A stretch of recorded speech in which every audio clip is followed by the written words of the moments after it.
Hello and welcome back to my channel. Make sure you like and subscribe to my channel. Let's begin. Prologue. 3 beautiful quadruped creatures were running through the thick forest. The first was blue, the second yellow and the third a reddish-brown. They were severely wounded and obviously tired. The 3 ran and ran. They finally found themselves at the foot of a cliff. They could sense there was a cave, just out of view. The 3 creatures glanced at each other. They couldn't outrun the grunts for much longer. They needed to hide and quick. The cave was just what they needed. If it was luck or faith, they would never know. The 3 creatures quickly hid in the cave. They could hear the cars coming closer. Error, I can't believe we lost them. The boss won't be happy with us. One of the grunts said. They can't be far, they are wounded and tired. They probably climbed on this cliff to escape, said another one. Yeah, you're probably right. The path behind that cliff leads to Vermilion City. We'll look there. The 3 creatures could hear the car driving away, and sighed in relief.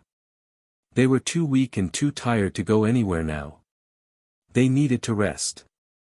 Not too far away, just outside a small town known as Pallet, a young boy with the name of Ash Ketchum walked bored in the forest. He actually shouldn't go in there alone, but he was really bored. In a small town as Pallet, there were not many kids. And certainly not kids of his age. The only one was his best friend Gary Oak. Who was ill today. Ash sighed, there was really nothing to do. He stopped at the foot of a cliff. At that moment he realized he walked way further into the forest than planned. Just as Ash wanted to turn around, something caught his eye. Behind a bush was a small cave, hidden from view. The only reason he saw it was because of the wind that blew a part of the bush away, making the cave visible for only a few seconds. Ash walked curiously to the entrance of the cave, pushing the bush away, so he could get in. He was met by a low and weak growl. Looking up at the noise, Ash saw 3 beautiful creatures staring at him. Their eyes were watching every movement he made. But Ash didn't notice. He only saw 3 severely wounded Pokémon. They growled again, and Ash knew they could be dangerous. Wait. I'm not going to hurt you, Ash quickly said. He really didn't want to get eaten. I want to help you, I'll be right back. Ash dashed out the cave, and tried to think about berries and their purpose. He had learned about them at Professor Oak's trainer school. Finding the right berries wasn't a problem in a forest like the one around Pallet. When he came back at the cave, his arms were full of berries. Ash put the berries on the ground and looked at the 3 Pokémon. When he looked in their eyes, he saw that they knew what he was doing and accepted it. At least, he hoped. But there was only one way to find out. He looked at the Pokémon and saw that the blue one was in the worst condition. It had burn marks all over its skin, and the purple glow pointed out it was poisoned. Other than that, it looked just plain exhausted. The other 2 were in similar conditions. Ash quickly looked through the berries he found, and took a petcha, rost and a few oran berries. He gave them to the blue one. When it ate, he could see the berries do their work. The blue Pokémon looked healthier and stronger with each bite. Ash repeated his actions with the other 2 Pokémon. When they were done eating they stood up and walked over to him. Ash hadn't realized how big the Pokémon were, and not to mention how powerful they looked. Ash would be lying if he said he wasn't slightly intimidated. He could almost feel the aura of power radiating off from them. He took a slight step back. Do not fear us, young one. A feminine voice said in his head. He looked at the blue Pokémon standing in front of him. Was it she talking to him? Indeed, young one, my name is Suakun, this are my brothers Reiku. The yellow one roared softly, and Nti. The reddish-brown one grunted a greeting. We can't thank you enough for helping us. You have a pure heart, the purest each one of us has ever seen. We would like to stay here with you as your friends. At the word friends, Ash grinned. I would love that. This is where our journey begins. Today was the day, Ash told himself. Today was the day he could finally start his journey at the age of 16. You see, the year Ash turned 10 the league changed the rules. You needed to be 16 in order to start your journey instead of 10. Ash had been pretty disappointed at the time, but he understood now. He had been way too young to look after himself, and with his luck he probably would have angered a flock of Spearow. So what did Ash do in those 6 years? He studied, learned how to cook, how to read a map, trained his mind and body, etc. etc. He couldn't say life here was boring, at least not for him. How could he with the 3 legendary beasts as his friends? After that fateful day 10 years ago, Ash visited his friends every day. With them, Ash learned about his aura.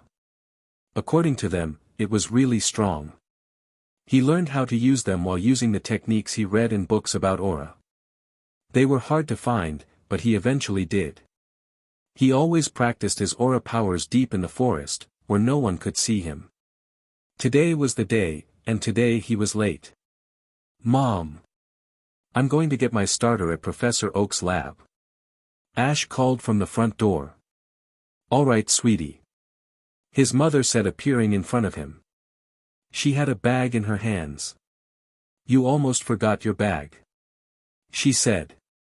Ash, while being slightly embarrassed, took the bag from his mother. Thanks, Mom. How stupid of me. His mother smiled at him. It's quite all right, dear, just call me when you reach the next Pokémon Center.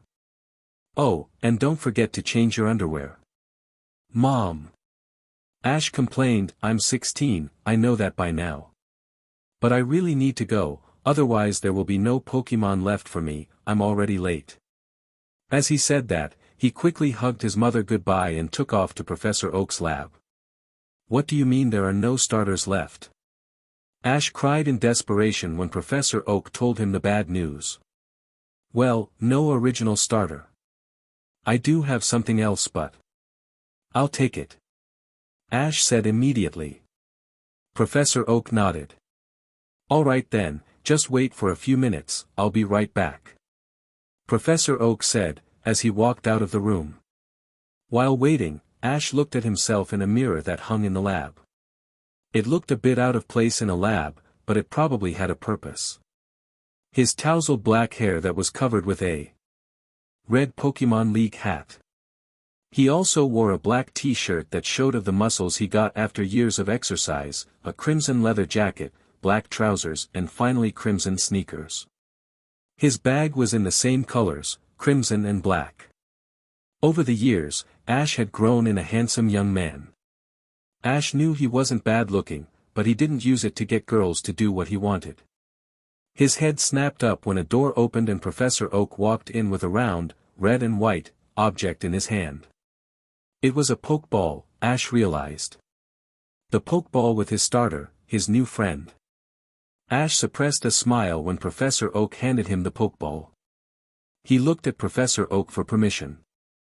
When Professor Oak nodded, Ash tossed the Pokeball in the air. Come on out. A small, blue, canine-like Pokémon materialized in a red beam of energy.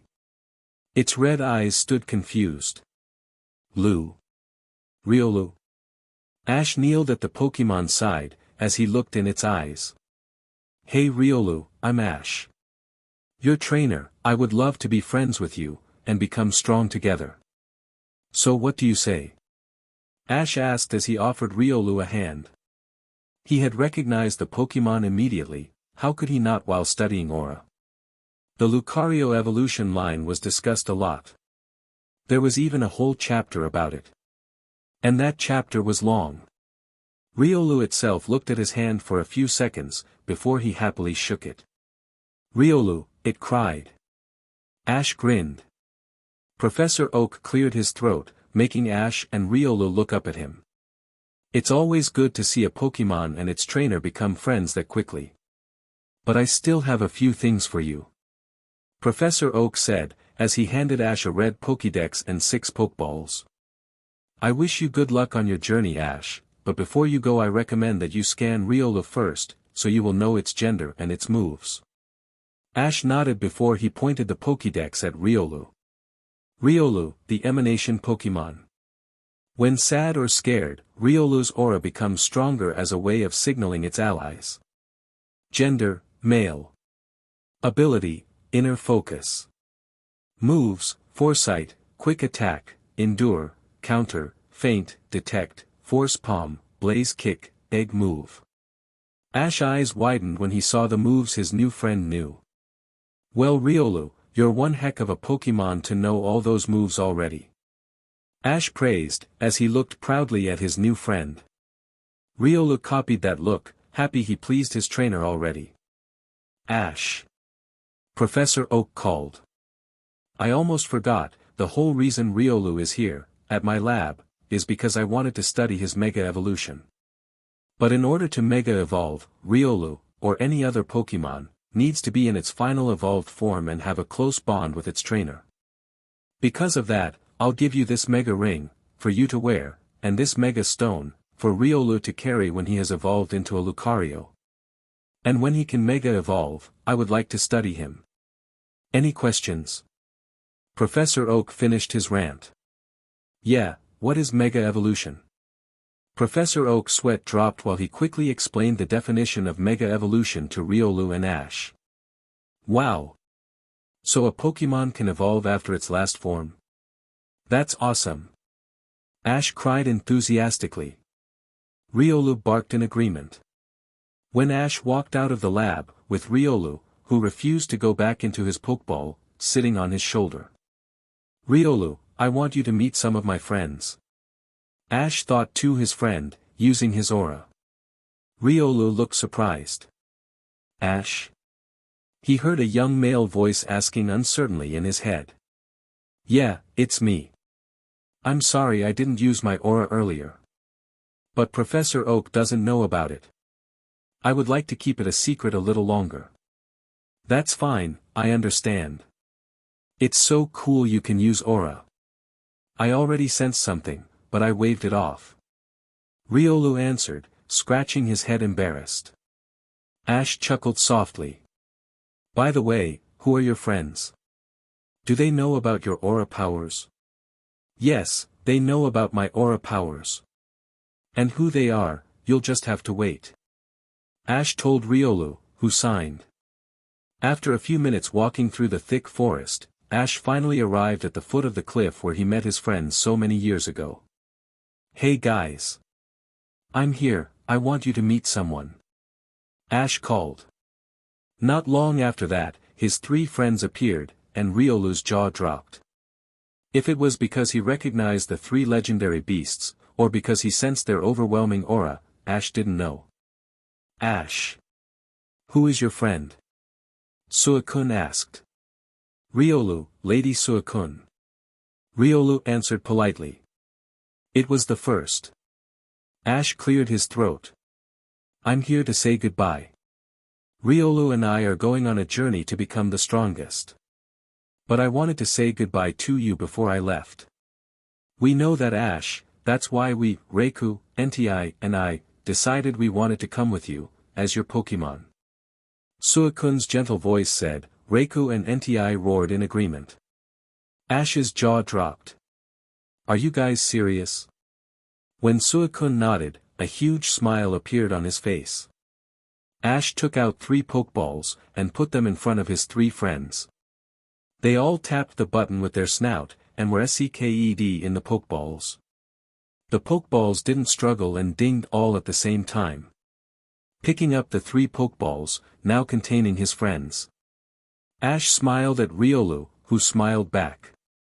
Welcome to the team, my friends. We make some new friends. While walking through the forest, with Riolu on his shoulder, Ash checked the moves of his friends. Scanning the first Pokeball with his Pokédex, a mechanical voice began listing information. Suicune, the Aurora Pokémon.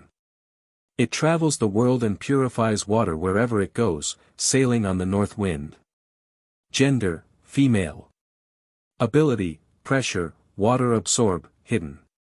Moves, hydro pump, extrasensory, bite, roar, bubble beam, rain dance, aurora beam, mirror coat, ice fang, Blizzard, Hidden Power, Ice Beam, Hyper Beam, Protect, Dig, Shadow Ball, Rest, Scald, Giga Impact, Sleep Talk, Surf, Waterfall. Ash's eyes widened at the number of moves his friend knew. Very powerful ones nonetheless. But then again, he shouldn't be surprised. Suicune was a legendary after all. He put Suicune's Pokeball away, and scanned the next one. NTI, the volcano Pokémon. When NTI barks, a volcano erupts, and it's said that a new NTI is born every time a volcano appears. A proverb claims that the warmth of summer is created by NTI racing through the cloud. Gender, male. Ability, Pressure, Flash Fire, Hidden. Moves, Sacred Fire, Eruption, Extrasensory, Lava Plume, Bite, Roar, Ember, Fire Spin, Flamethrower, Fire Fang, Fire Blast, Sunny Day, Hyper Beam, Protect, Solar Beam, Dig, Flame. Charge, Overheat, Incinerate, Will-O-Wisp, Giga Impact, Rest, Stone Edge, Sleep Talk. Again, marveling at the amount of powerful moves his friend knew. Ash looked at Riolu, who was staring disbelieving at the screen. Ash himself, quickly scanned Rayku's Pokeball. Rayku, the Thunder Pokémon. It is said to have descended to Earth on a bolt of lightning. Gender, male. Ability, Pressure, Volt Absorb, Hidden. Moves, Extrasensory, Discharge, Bite, Roar, Thunder Shock, Quick Attack, Thunder Fang, Rain Dance, Thunder, Hidden Power, Hyper Beam, Light Screen, Protect, Thunderbolt, Dig, Shadow Ball, Rest, Charge Beam, Giga Impact, Volt Switch, Thunder Wave, Sleep Talk, Wild Charge, Rock Smash. After this, Ash did a happy dance inside his head. 3 powerful Pokémon at the very beginning of his journey. Not that Riolu wasn't powerful, for a starter. Riolu, I can't believe how lucky we are. Ash said with a glee. I can't believe it either. They will be great teachers. But what will happen when you have a full battle? I mean, it could be dangerous to use them openly. A lot of thieves would like to steal them from you. Riolu said, using his aura. That won't happen. Because when a trainer captured a legendary in the past, the Pokémon itself would go in a total rampage when it missed its trainer presence. In order to prevent this, the League made a rule that when a trainer captured a legendary Pokémon, this Pokémon would always be with its trainer. No matter what the carry limit from this trainer is. Ash finished his speech, leaving Riolu thinking about what he said. However, their thoughts were interrupted with a loud shriek. Pidgeotto, looking up, they saw a bigger than normal Pidgeotto flying over the treetops. Ash and Riolu looked at each other, before nodding. Riolu barked at the Pidgeotto, catching its attention. The Pidgeotto looked at them, and got ready for a fight. Riolu, use Quick Attack, followed by Force Palm.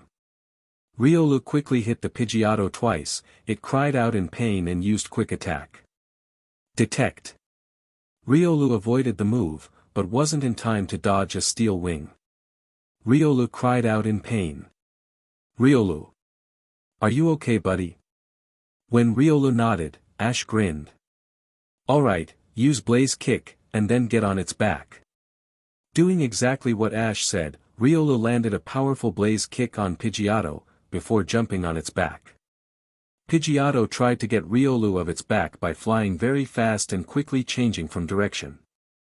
But Riolu held on tight. Alright Riolu, use Force Palm repeatedly until it faints. Riolu nodded at Ash with a glee, before using Force Palm on Pidgeotto's back. It was too much for the poor bird to handle, and it fainted. Riolu skillfully jumped of its back before it hit the ground.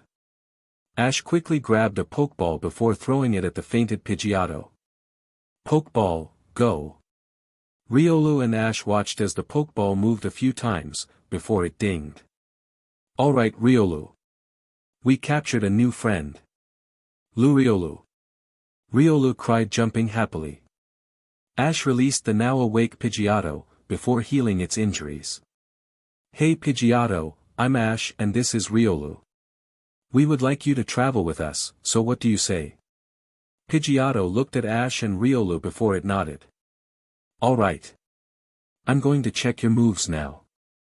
Ash said, taking out his Pokédex. Pidgeotto, an evolved form of Pidgey. It is armed with sharp claws and dives from the sky to capture its prey. Unlike the more gentle Pidgey, Pidgeotto can be more dangerous. Approach with extreme caution. Gender, female.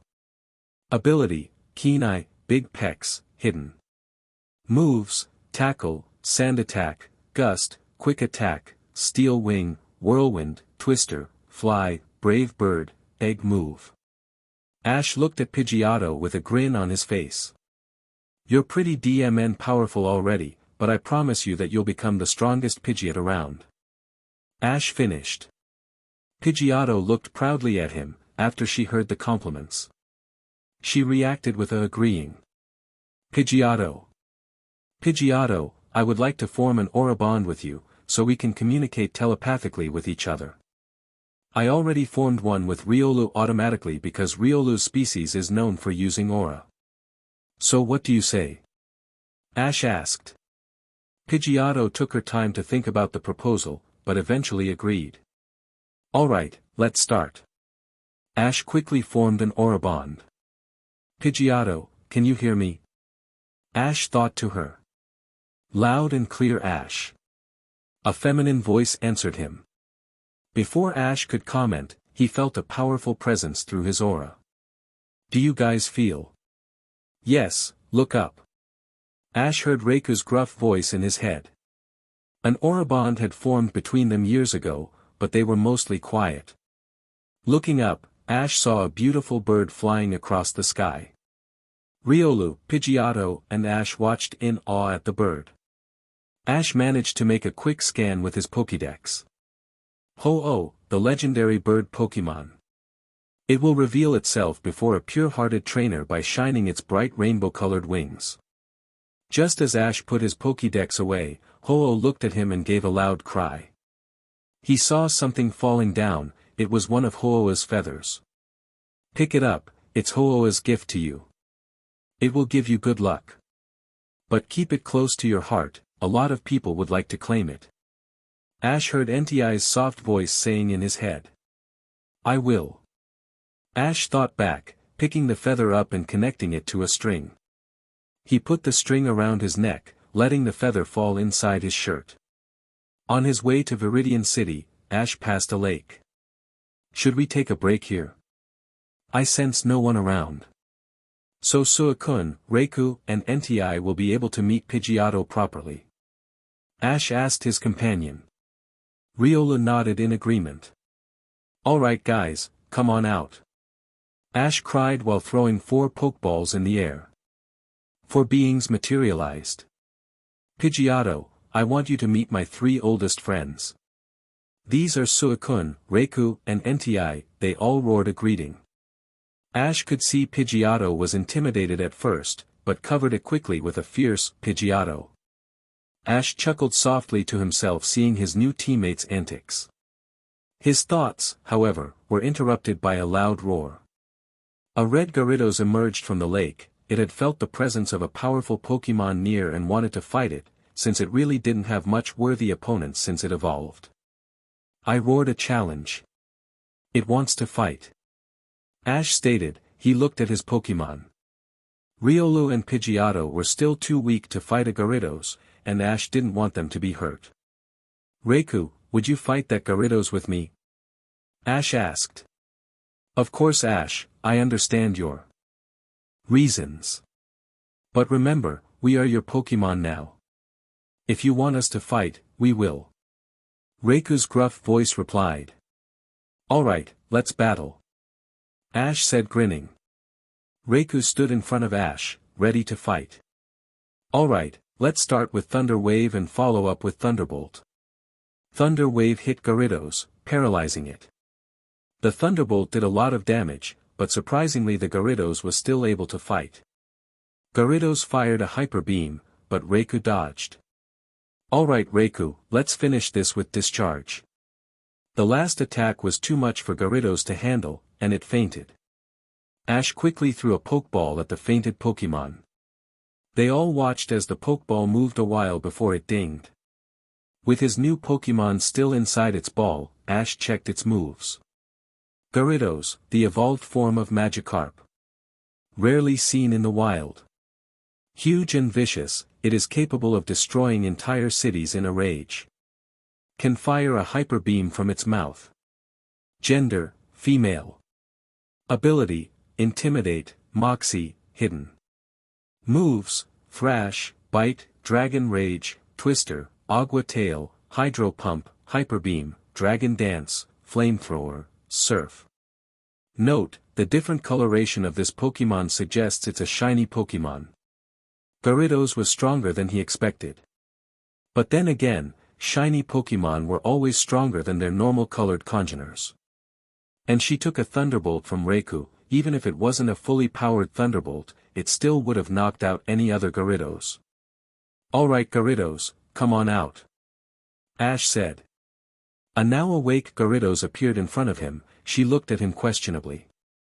When Ash saw she wasn't going to be hostile, he walked up to her slowly. Hey Gyarados, let me heal those wounds for you.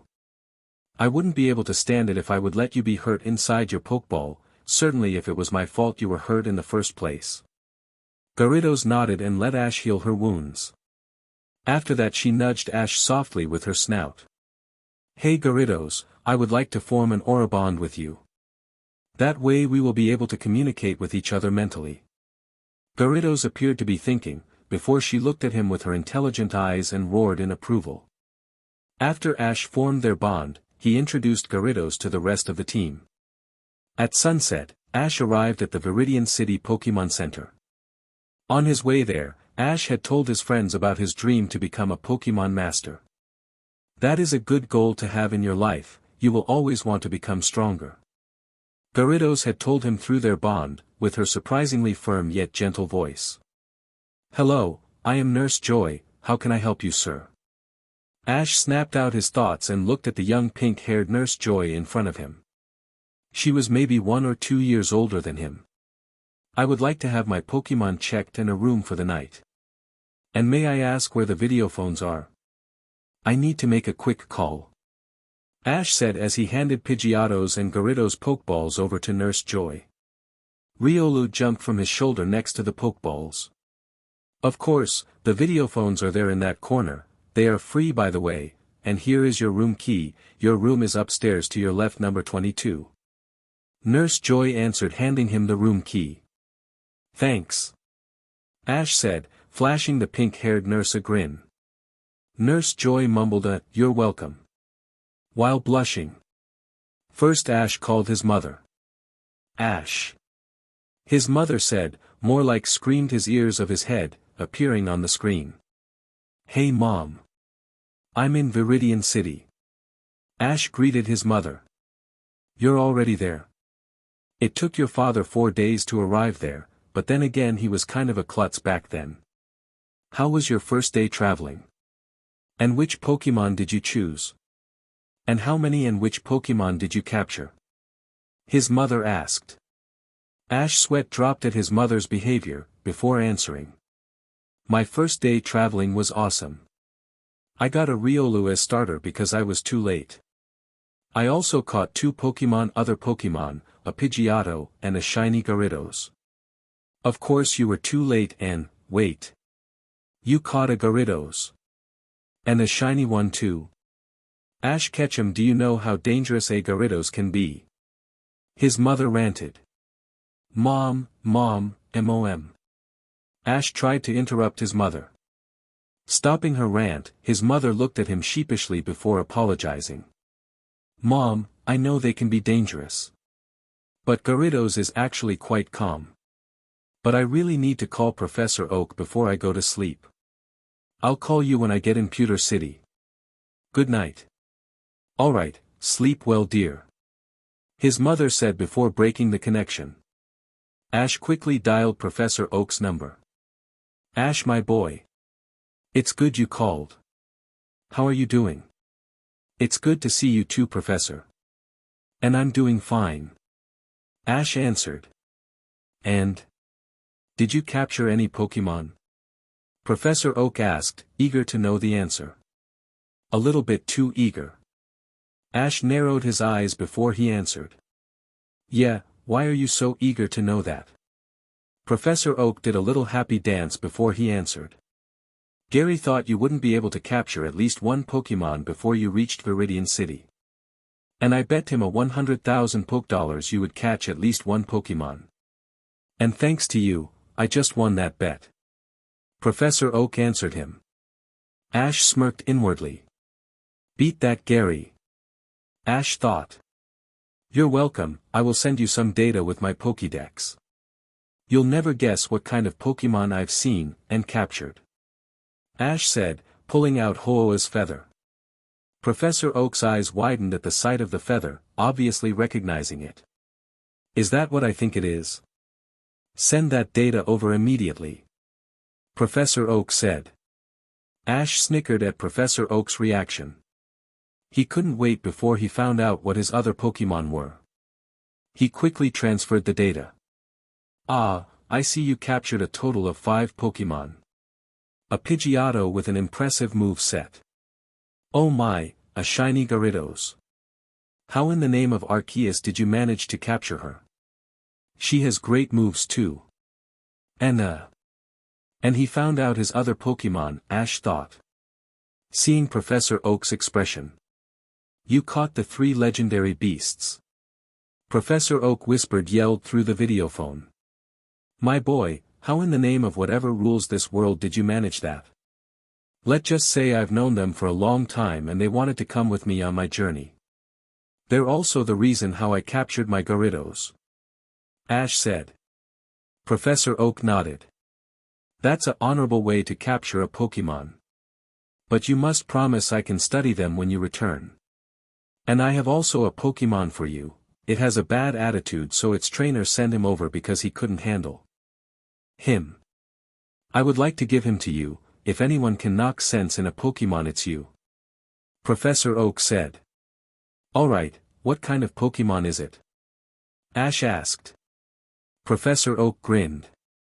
Wait and see, just wait and see. He could be a creepy old man when he wanted to be. I'll send him over. Just wait a minute. Professor Oak reappeared after a few seconds with a Pokeball in his hand. Only a few seconds later, a Pokeball appeared. Picking the Pokeball up, he saw that there was a lightning sticker on it. An electric type. I would love to talk some more, but my pizza is getting cold. We'll speak another time. Professor Oak said before he hung up. Ash scanned the Pokeball before he would release it. Pikachu, the electric mouse Pokémon. It's the evolved form of Piku. The red pouches in their cheeks discharge electricity at their opponents. The Pikachu are believed to be highly intelligent. Gender, male. Ability, static, lightning rod, hidden.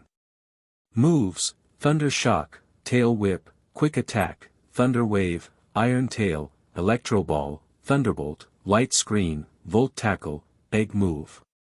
Ash whistled at the data. He was clearly an experienced Pokémon. He probably found his previous trainer too inexperienced. Pokémon tend to disobey their trainers if they find them not worthy. Will Ash Ketchum come to the front desk to get his Pokémon? Ash walked up to the front desk and received his Pokémon. Riolu happily jumped on his shoulder. Did you behave? He asked his Pokémon. They all answered with a yes. Walking towards his room, he told them about the Pikachu. He would release them in his room, to talk to him. They all agreed that that was the best decision. When Ash arrived in his room, he put his bag down, and Riolu jumped on his bed. Ash looked at the Pokeball in his hand, before releasing the Pokémon inside. An angry-looking Pikachu appeared. But then it looked confused. His eyes fell on Ash, and the Pikachu looked at him questionably. Ash kneeled down in front of the Pikachu. They both analyzed each other for a few seconds before Ash held his hand out. Hey Pikachu, I'm Ash. Your new trainer. I really hope we can be friends and become as strong as possible together. So what do you say?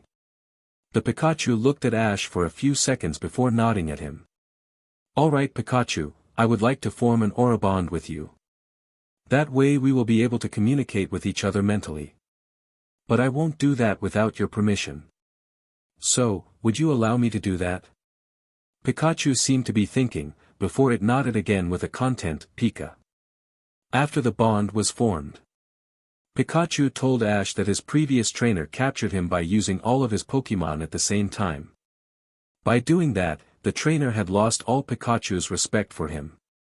Ash also found out that Pikachu didn't like his Pokeball. So he stayed out, just like Riolu. It's late, we should go to bed.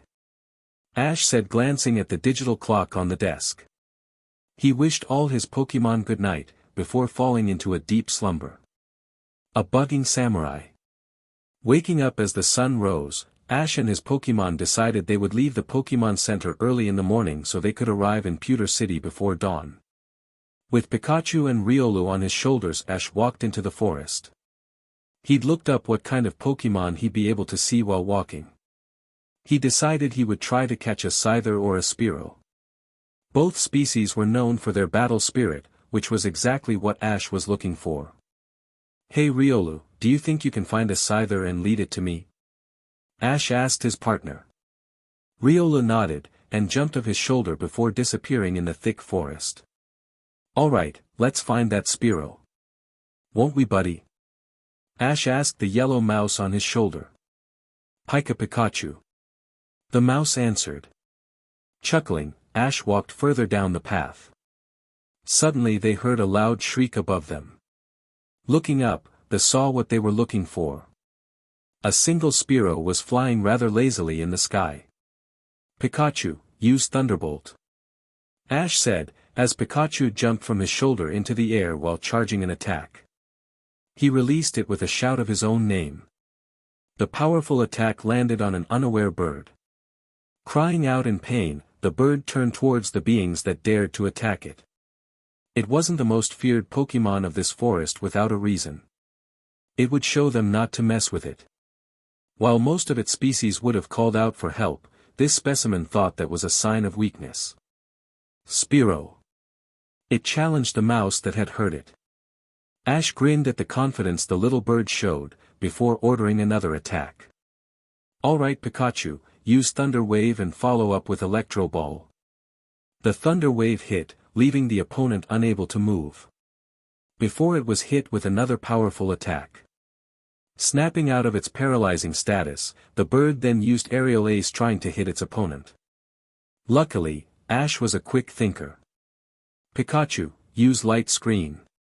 Just before the attack hit, a green force field surrounded Pikachu. Row! The bird cried out as it hit the force field instead of Pikachu. Alright Pikachu, finish this with quick attack into Volt Tackle. Ash called, knowing his battle was over. Pikachu surrounded himself with a white energy while speeding up. The white energy slowly turned into a yellow electrical aura of power before slamming into the already weakened bird. Row! It cried out, before fainting. Ash quickly enlarged a Pokeball before throwing it at the fainted bird. The ball struggled for a bit, before it dinged. Ash and Pikachu cheered at the successful capture. Well done Pikachu, well done. Ash congratulated the tired mouse. After he placed Pikachu on his shoulder, where he could rest, he took out his Pokédex and pointed it at the Pokeball in his hand. Spearow, the tiny bird Pokémon. It's very protective of its territory, it flaps its short wings busily to dart around at high speed. Gender, male. Ability, Keen Eye, Sniper, Hidden. Moves, Growl, Leer, Peck, Fury Attack, Aerial Ace, Mirror Move, Agility, Thief, Drill Peck, Fly, Sky Attack, Egg Move. Ash was happy with the moves his new friend knew. He was ready to release the little bird from his Pokeball to check his wounds, but he was interrupted by a loud bark. Riolu. Looking at the direction the sound came from, he saw a green mantis-like Pokémon in front of him. With Riolu at his heels. Ash. This was the one with the strongest aura I could find. Riolu said. Thank you Riolu, would you like to battle it? Pikachu is a little bit tired from fighting a Spearow we caught. I'll introduce it to you later. Ash responded to his loyal friend. Yes, I would love to battle. Riolu thought to him, while standing in front of Ash. He barked to challenge the Mantis Pokémon. Accepting the challenge from the Pokémon that chased it, the Green Mantis Pokémon cried out its name in response. Alright Riolu, let's start with Quick Attack. Riolu followed his trainer's orders, but the Mantis Pokémon dodged the incoming attack and used Wing Attack. Detect followed up by Blaze Kick. Ash ordered quickly, Riolu managed to dodge the incoming attack and kick the surprised Mantis with a flaming foot. Scyther. The Mantis cried out. But there was more needed to bring it down. Crying its name out once again, it began to slash at Riolu furiously. Endure. And use a combination of Force Palm and Blaze Kick to send it into that boulder. Ash commanded, thinking fast. Riolu crossed his arms in front of him to block the incoming attacks. By opening his arms, Riolu pushed the Green Mantis back. The Scyther stumbled back in surprise, it didn't have a change to dodge the next attacks making it hit the boulder. Ash grabbed an empty Pokeball from his belt and threw it to the Mantis that was struggling to stand up. The Green Mantis disappeared in a red beam of light, the Pokeball that hit it was now moving and blinking until a familiar ding was heard.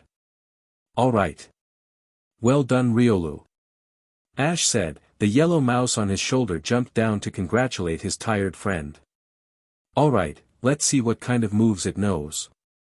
Ash said opening his Pokédex to scan the Pokeball that now held their new friend. Scyther, the Mantis Pokémon. It tears and shreds prey with its wickedly sharp scythes. It very rarely spreads its wings to fly. Gender, female. Ability, Swarm, Steadfast, Hidden. Moves, Vacuum Wave, Quick Attack, Agility, Wing Attack, Fury Cutter, Slash, X Scissor, Night Slash, Air Slash, Swords Dance, Double Team, Bug Buzz, Egg Move. Smirking Ash released his two new companions, both were bruised but awake and looking at Ash. Kneeling in front of them while grabbing two super potions Ash spoke to them. Hey there, my name is Ash and these are Pikachu and Riolu. Ash said, both Pikachu and Riolu waved. I would like to heal your wounds, I would feel terrible if you stayed wounded like that. Ash continued. Both Pokémon nodded their heads and allowed Ash to heal their wounds. While doing that, Ash formed an aura bond with both Pokémon. After that, Ash released his other Pokémon to meet their new friends. Both Scyther and Spearow were a bit intimidated by the three legendary beasts at first, but got over it quickly and started to make friends. To Ash's surprise, Pidgeotto and Spearow became friends quickly, having not too much rivalry while having air races with each other. Scyther was talking to Gyarados, the three beasts were lying in the sun and Pikachu and Riolu were playing a game of tag. Ash smiled at the sight in front of him, while making his own lunch and filling bowls with poke, chow. While doing that, Ash realized he had a full team now, every new catch would be transported back to the lab. Realizing their food was ready to be eaten, all the Pokémon ran toward their bowls and attacked it. While eating his own lunch, Ash thought about the upcoming gym battle. He still needed to train a bit, the Viridian forest was known for the huge amount of bug Pokémon that lived there. And a lot of bugs meant a lot of bug catchers. A lot of bug catcher meant a lot of battles. A lot of battles meant gaining experience. And that was just what Ash needed. Deciding to talk to his friends about the battle, Ash voiced his thoughts. Guys, in a few days we have an important battle. A gym battle to be precise. The gym leader is a guy named Brock. He specializes in rock-type Pokémon. The Pokémon he uses are the following three, a Sandshrew, a Graveler and an Onix. Ash finished. The obvious choices are Riolu and Gyarados. But that leaves one spot open, since I'm not planning on using Suicune, Entei, or Raikou. All of his Pokémon nodded while thinking about the problem. Ash, may I recommend on using Pidgeotto? Since the Pokémon he is using are also part ground type, and she knows a steel type move. A calm feminine voice spoke in his mind. Surprised, Ash turned towards the speaker, which was no other than Scyther. That might work, how stupid of me, thanks Scyther. Ash told her. Ah, you make me blush. But that's why we're here, isn't it? We are a team and we help each other. Scyther answered him. Ash and the rest of his team nodded in agreement. You're right. So Pidgeotto, are you in? Ash asked the bird. Of course. What kind of Pokémon would I be to say no? You can count on me, Ash. Pidgeotto answered him. Ash stood up and looked at his team. They were all done eating and goofing around. It was around noon, and Pewter City was another hour or two traveling.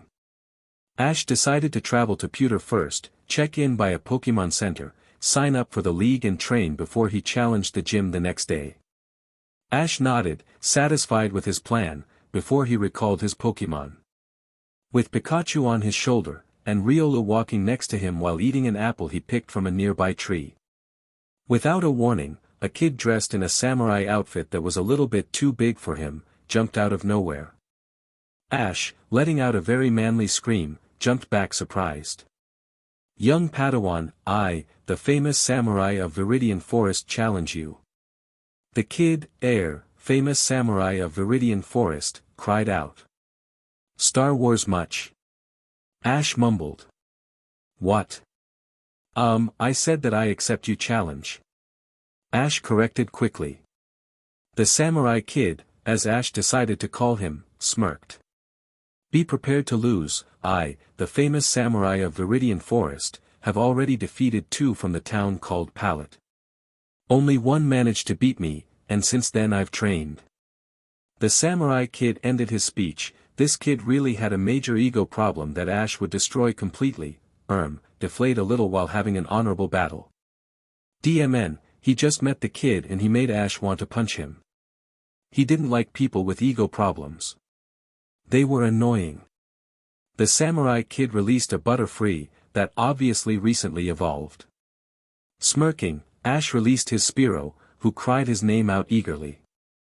Ah Herg, it's that blasted Spearow, it's time for revenge. Samurai kid cried out. Wait, what? You know my Spearow? Ash asked, voicing his thoughts. Yes. I would recognize that little monster everywhere, it always stole my food. And that scar on its beak is a dead giveaway. We'll have our revenge. Ash was really beginning to be a little bit scared of the kid. Yes, the scar on my beak you gave me. And me stealing your food? Ha! Don't make me laugh. It was in my nest and defending it from little filthy thieves like you. Revenge it shall be indeed. Ash heard Spearow in his head. Ash frowned, he knew he didn't like this kid. Are you done being pathetic and ready for battle? Ash asked. Yes. Very well, Spearow agility, aerial ace, drill peck. Ash listed emotionally. The butterfly Pokémon didn't have time to react before it was hit. It cried out its name. Ash needed to give the Pokémon credit for the fact it was still standing, or fluttering. Although it was on the verge of fainting. Ha! An attack like that from you pathetic little bird will do nothing to a Pokémon I, the famous samurai of Viridian Forest, trained. Did he really just say that? Okay, fine. Ash was done with playing Mr. Nice Guy. Butterfree, use sleep powder to put the enemy asleep. Really? Ash didn't know that sleep powder put the enemy asleep, he thought it was used to grow apples. He should thank the kid for the explanation later. Note sarcasm. Use fly to dodge. Ash stated calmly. Spearow easily avoided the attack and hit the butterfly Pokémon, causing it to faint. Butterfree. We shall get our revenge, I, the famous samurai of Viridian Forest, yeah, we get it. Stop with those pathetic speeches and battle. Ash said, annoyed. The samurai kid fumed before recalling his fainted companion and grabbing another Pokeball from his sleeve, yes sleeve, and releasing a Beedrill. So the kid liked bugs, eh? Figures. Ash looked at Spearow, who was flying rather lazily in the air with a bored expression on his face. Pikachu was sleeping on his shoulder and Riolu was looking rather annoyed. Please, end this battle quickly, it's rather boring and takes too much of my valuable time. Riolu stated while yawning. Beedrill, show them real power with your Fury attack. Agility to dodge, then Sky attack. End this quickly. Ash told Spearow, who did as was told. Beedrill. You monster. It's time for my last Pokemon, this is your last chance. Don't lose this. Samurai Kid told the new Pokemon he released after recalling his fallen Beedrill. Ash didn't know if it was the fact that this Pokemon wasn't found in the Kanto region or the unusual coloration that surprised him. Trapinch. The green-grayish Pokemon called out, obviously annoyed by its trainer's actions. Ash narrowed his eyes, the way this particular Pokemon looked at its trainer, Sly, was something he needed to look out for. Ash smirked, this battle could be interesting. Trapinch, use Bite. Samurai Kid called. But instead of performing the move that was asked, Trapinch looked at its trainer and decided it was time to take a nap. You worthless piece of error, just listen to me. I'm your trainer. His Pokemon obviously didn't see it that way, it was still snoring on the ground, if it knew it was being yelled at, it obviously didn't show it. I am so done with you. We're over. The kid made it sound like he was breaking up with his Pokemon, not creepy at all. And you? Me? Ash asked surprised, as the kid pointed at him accusingly. This is your entire fault. How is it my fault that you're a pathetic talentless trainer? Ash asked, getting mad. Row. Spearow called in agreement. Riolu was growling and Pikachu's cheeks were sparkling dangerously. The boy obviously knew he shouldn't start a fight and stepped back scowling. I will not forget this, I, the famous samurai of Viridian Forest, hereby declare you, whoever you are, as my enemy. I leave now, I will leave without the pathetic Pokemon that took my honor. The kid ranted, he smashed Trapinch Pokeball on the ground and disappeared in the woods. Ash glared at the direction the boy ran off to, before kneeling in front of the now awake Trapinch. Hey Trapinch, I think you're a really great Pokemon. That kid didn't deserve to be your trainer, or a trainer at all. I recognize a good Pokemon when I see one, and you are a Pokemon like that. I want to ask you if you would like to join me, and become the strongest Flygon there is, so what do you say? Ash asked.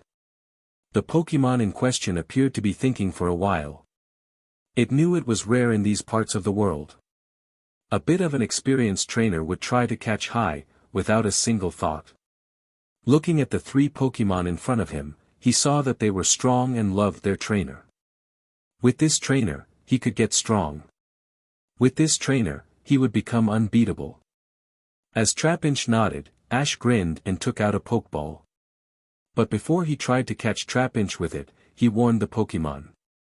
I've already a full team, which means that you'll be sent back at Professor Oak's lab. I'll switch you out as soon as I get the change, are you alright with that? When Trapinch nodded, Het softly taped the Pokeball on Trapinch's head. The Pokeball dinged immediately, signifying a capture without a struggling Pokemon. The Pokeball lit up, and disappeared. Ash couldn't wait to check out Trapinch moveset, but he will have to wait.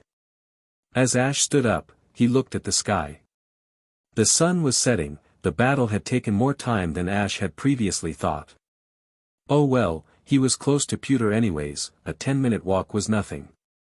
When Ash arrived in Pewter City's own Pokemon Center, he walked straight to the front desk. An older-looking Nurse Joy, with a few gray strands in her hair, looked up from her computer and smiled warmly at the newcomer. You're looking for a room, I presume? Asked the nurse with a soft and gentle voice. Ash nodded and smiled back. Yes, and I would also have my Pokemon checked up please. They've had a few battles, but nothing serious. And the video phones are in the back, I presume? Asked Ash, while handing over his Pokeballs minus the Pokeballs that contained Scyther and Spearow. On their way to the Pokemon Center they decided that they would go back to the lab, while getting Trapinch back and leaving one spot open. Ash wanted them to keep their training up, and learn Steel Wing. It was a powerful move that covered their disadvantage against rock types. Yes, they are in the back, they always are. And I will take good care of your Pokemon. Your Riolu and Pikachu don't like to be in their Pokeballs, I see. That will be alright. Is there anything else I can help you with? Asked the nurse. Yes, I would like to sign up for the Pokemon League tournament. Ash said. Alright, I need to have your Pokédex, and do you want a new picture on your trainer pass? The nurse asked, as Ash handed her his Pokédex. After thinking for a while Ash nodded. Nurse Joy took out a digital camera, which was attached to the computer, and took a picture. Obviously satisfied with her work, she began to create his trainer pass. It took a few minutes before Ash held his newly acquired trainer pass in his hands. He just received his Pokemon back in perfect health, and walked to the video phone. Ash decided to call Professor Oak first, since that one would be the shortest. Ah, Ash. It's good to see you've reached Pewter City. I must say, my boy, what a catch. A Trapinch and a shiny one at that. Well done. And I'm guessing you want to switch him? Professor Oak asked knowingly. DMN, that old man knew him well, a little bit too well. Smiling embarrassed, Ash nodded. Yeah, I would like to send over my Spearow and Scyther. That way they're not alone there, and that will leave me with an open spot. Ash said. The professor nodded and held up a Pokeball. I knew you would call me about this, so I already have Trapinch Pokeball here. But before I can send him over, you need to place 2 Pokeballs you want to send to me on the transfer machine. Doing as was told, Ash saw the Pokeballs that contained his friend disappear and being replaced by a new one. Thanks, Professor. I'll speak to you soon. Good night. Good night, my boy, sleep well and take care. That, I will do. Ash promised the professor, before the screen went black. The call to his mother was short. She was happy to see him and made a few comments on his underwear. But before they wished each other good night, his mother made him promise to call her when he reached the next city. So guys, what do you think? Ash asked his companions when he walked towards his room. They'd just eaten some dinner downstairs. Or only Ash actually, his friends were fed by the pink-haired nurse after they were all checked up. Should we get to know Trapinch now, or wait until tomorrow? Ash finished, he stopped walking and stood in front of door 13B. His room for the night. You can check his moves at least, but I think you should let him out now and form an aura bond with him. He can meet the rest of our team tomorrow. Pikachu answered him, yawning slightly. I'm tired, and a warm and cozy bed sounds good to me at the moment, so let's make this quick. Ash chuckled at the antics of the yellow mouse on his shoulder while opening the door. Of course, but first I need to take a shower. Then we'll get to meet Trapinch. After that, we'll go to bed. Ash decided. Both Pokemon nodded, and jumped on the top bunk and laid down. After Ash showered, he took out Trapinch Pokeball and pointed his Pokédex at it. A mechanical voice filled the room, waking Riolu and Pikachu up. Trapinch, the ant pit Pokemon. Trapinch dig cone-shaped holes in desert areas. Its large and powerful jaws are capable of crushing stones. Gender, male. Ability, Hyper Cutter, Sheer Force, Hidden. Moves, Superpower, Feint Attack, Bite, Sand Attack, Sand Tomb, Mud Slap, Bulldoze, Rock Slide, Dig, Earth Power, Egg Move. Ash was psyched, he knew his new friend could be powerful. But a move like Earth Power? Wow! But Ash couldn't help but wonder how a pathetic trainer as that samurai kid could get his hands on a Pokemon like this. He made a mental note to ask it to Trapinch. Trapinch, come on out, buddy. The green-grayish form of Trapinch materialized in a beam of white light. Trapinch. Hey bud, you've got some powerful moves there. I don't think you'd far from evolving. Ash praised his new friend. Trapinch looked proud and was happy he pleased his new trainer already in a way. Trap. Ash quickly formed an aura bond with Trapinch. Hey bud, I can't help but wonder how your previous trainer managed to catch you, or why you didn't listen to him at all. Ash wondered. He didn't catch me, his father bought me from a breeder. And after I saw how he treated his other Pokémon, I refused to listen. That, and he is a weak trainer. I knew I couldn't get strong with him. The reason I chose to come with you is because I know I will get stronger. My wish is to fly in the sky as a Flygon. The boyish voice of Trapinch ended wistfully. I understand, and I promise you that your dream will be fulfilled.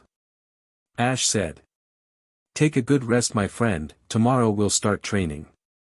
Ash finished as he returned the ant pit Pokémon. Ash stroked both sleeping forms of his friends and wished them good night before he let sleep take over. We're rocking a gym. Ash left the Pokémon Center at dawn. He wanted to spend the whole morning to train, so he would be able to challenge the gym this afternoon. To train, Ash needed to find an open field in the woods, because he wanted to make sure no one saw his old friends. Ash, I found a good spot not too far away. It has a small pond and is covered in rocks. Ash heard a soft feminine voice in his head. Looking up, he saw Pidgeotto appear. He'd let her out to look for a good spot. She had a better view at the area in the air. If he needed to go looking for a good spot himself, it would have taken hours. Thank you Pidgeotto, lead the way. Pidgeotto nodded her head and flew deeper in the woods. When they arrived at the field, Ash used his aura to check if there were any unwanted people around before he let out all his Pokémon. He then mentally linked up with Spearow and Scyther. How is your training doing so far? He asked them. We both made progress, although Scyther is closer to mastering the move than I am. Spearow answered. You forgot something idiot. Ash heard Scyther snap. Ash chuckled silently at her temper. No need to get your scythes in a twist Mrs. Grumpy Pants. Spearow grumbled. We both learned U-turn while training.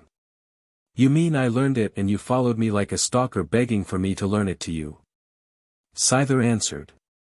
Now, not only Ash was laughing, the other Pokémon could hear the banter between the two friends too because of their aura bond and didn't try to hide the fact they found them hilarious.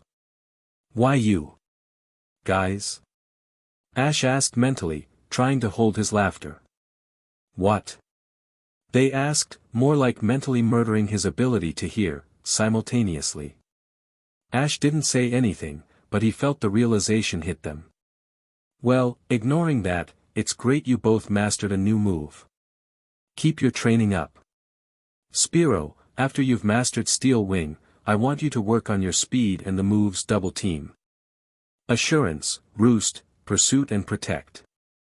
Ash felt Spearow nod mentally. Scyther, I want you to work on your speed as well. I also want you to learn the moves Struggle Bug, Razor Wind, Aerial Ace, Cut and Brick Break after you've mastered Steel Wing. After that, I will let you evolve if you want. I have a metal coat with me. Ash told Scyther. He could feel her excitement at his last words. He knew she would work extra hard now. I will work on those moves Ash. You can count on me. See? She was excited, he could feel her practically dancing on the inside. I'll see you soon my friends. Ash said. He let the other Pokémon talk with them for a while before he broke the connection. He clapped in his hands to get their attention. Okay dudes and dudettes listen up. Today, we are going to work on our speed and endurance, and some of you are going to work on a few moves. Pikachu, Ash said, looking at the little yellow mouse, I want you to work on your speed and the moves Agility, Double Team, Dig, Brick Break and I want you to begin with learning Thunder. I don't accept you to master that move yet. But Raikou can help you with that. Pikachu and Raikou nodded and walked away together. Gyarados, I want you to work on moving faster on land and on the moves Waterfall, Scald, Blizzard and Fire Blast. Suicune and Entei will help you. But remember, these moves are powerful and hard to learn. So I don't expect you to master these moves. Gyarados nodded, exited at the prospect of learning powerful moves and took off with Suicune and Entei. Riolu, I want you to work on your endurance against flying types and speed. So you are going to work with Pidgeotto. I also want you to learn the moves Sleep Talk, Rest, Poison Jab, Double Team and Focus Blast. Riolu nodded. Pidgeotto, I want you to work on your speed as well in the air as on the ground. I also want you to learn the moves Air Slash, Agility, Mirror Move, Feather Dance, Tailwind, Aerial Ace and Double Team. Pidgeotto cried in agreement. Pidgeotto and Riolu, come here. Ash said. Both Pokémon stood in front of him. Ash turned and searched in his bag for a few seconds before pulling out a smaller bag. Inside this bag, however, were tiny objects. Ash pushed a button and the objects grew in size. The objects were also known as weights.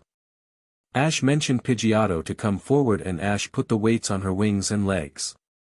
These weights make it harder for you to fly, so you need to use more strength to stay in the air. By training with these weights on, your wings will become stronger and with that, you'll be able to fly faster. You will wear these while training until you aren't bothered by them anymore. Then we'll use heavier weights. Ash explained softly. Ash then put the weights on Riolu's arms and legs. Riolu, the weights will help you with making your punches and kicks more powerful. And just like Pidgeotto, your speed will increase as well. Ash said to Riolu. Now of you two and go training. Ash said with a smirk. Both Pokémon left, although not as fast as the others because of the weights restraining them slightly. I really need to get more sets of weights, my other Pokémon need to work with them too. Ash thought while turning towards his latest catch. Trapinch, we are going to work together today on a few new moves. We can't do anything on your speed at the moment. At least, not until you've evolved. The moves we are going to work on are Solar Beam, Double Team, Sunny Day, Protect and Sleep Talk. Trapinch nodded. And they began training. Trapinch mastered Double Team quickly, after that Ash worked on Protect with him. That move was a little harder, but Trapinch learned it. Sleep Talk was tricky, Trapinch needed to dodge and attack incoming stones Ash threw towards him, while he had his eyes closed. After a while, a faint blue glow surrounded Trapinch before he either dodged or attacked the stones. Alright Trapinch. Do you feel that energy surrounding you before you either attack or dodge? Trapinch nodded, remembering the rush of energy he felt just moments ago. That's Sleep Talk. If Pokémon are asleep during a battle, they can still hear what their trainer says. This may sound weird, but it isn't. Moves like Sleep Powder or Yawn don't really put Pokémon asleep, they paralyze the opponent in such a way all their muscles relax, making them unable to stand.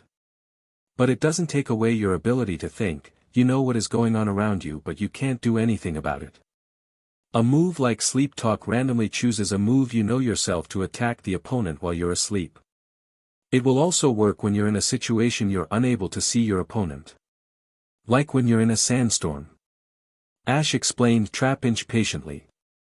He believed Pokémon should know how attacks work. If they knew this they would be able to use their attacks better. You need to understand it before you can do it. That sentence was almost holy to Ash, to him it was the key to teaching your Pokémon new moves.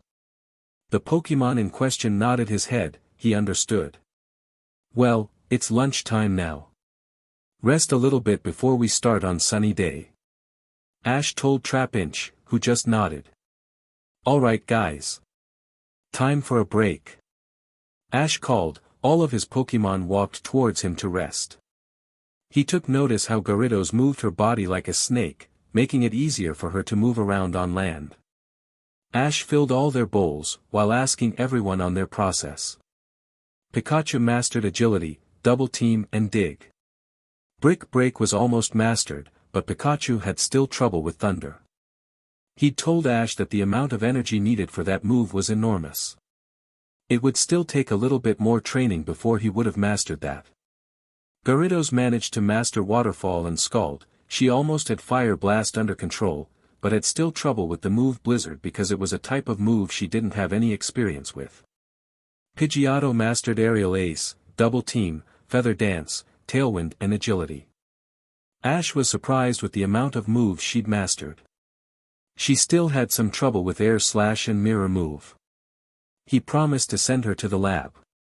There she could train with Scyther and Spearow, who knew those moves already, so she could train there. Riolu had mastered Poison Jab, Double Team and Focus Blast. Riolu had told Ash it would now try to learn Rest because he was tired and then Sleep Talk while resting. Lazy Pokémon. Ash thought fondly. The only moves Spearow hadn't mastered yet were Assurance and Pursuit. He'd told Ash he felt that his body was ready for evolving, but he wanted to master those moves first. Scyther had worked hard indeed. The only move she hadn't completely under control was Brick Break. But she'd told Ash that she only needed a few hours max before she mastered the move. Ash was proud of his Pokémon. They worked so hard for him and he knew he would repay them in some way. And let's not forget about his 3 oldest friends. Raikou seemed to get along rather well with his fellow electric-type Pikachu. They were playing the Pokémon version of tag. Looking at them made Ash dizzy. Being electric types, they both had a lot of speed and moved round in yellow blurs. Shaking his head slightly, Ash moved his gaze towards Suicune, who was resting in the shadow of a tree next to the pond while talking to Gyarados, who was resting in the pond. NTI laid his big head on the ground next to him while looking amused at Riolu, Pidgeotto, who was giving Riolu a piggyback ride, and Trapinch, who was trying to hit Pidgeotto with Mud Slap. Pidgeotto was dodging the mud skillfully while Riolu was doing his best to hold on while crying in joy. "What are you thinking about, my friend?" Ash heard NTI's gentle voice in his head. Ash looked at NTI and petted his head, earning a soft "co" in response. "I'm thinking about how lucky I am. The Pokémon I captured worked so hard for me. I want to repay them in some way, but I don't know how." Ash said softly to his friend. Being there for them as not only a trainer, but also a friend, is more than enough. All of your Pokémon have one thing in common: they want to become the best, just like you. They will work hard to receive their goal. Be a friend, guide them in times of need and believe in them. That's all they ask. NTI told him gently. "You're right, thanks NTI." "You're welcome, my friend," NTI said, and then looked up. "They are getting restless, they want to train." Ash looked towards his Pokémon, and saw NTI was right. "Alright guys, you've all rested enough for today. We are going to train again." His Pokémon cried out their name in approval as they went to train again.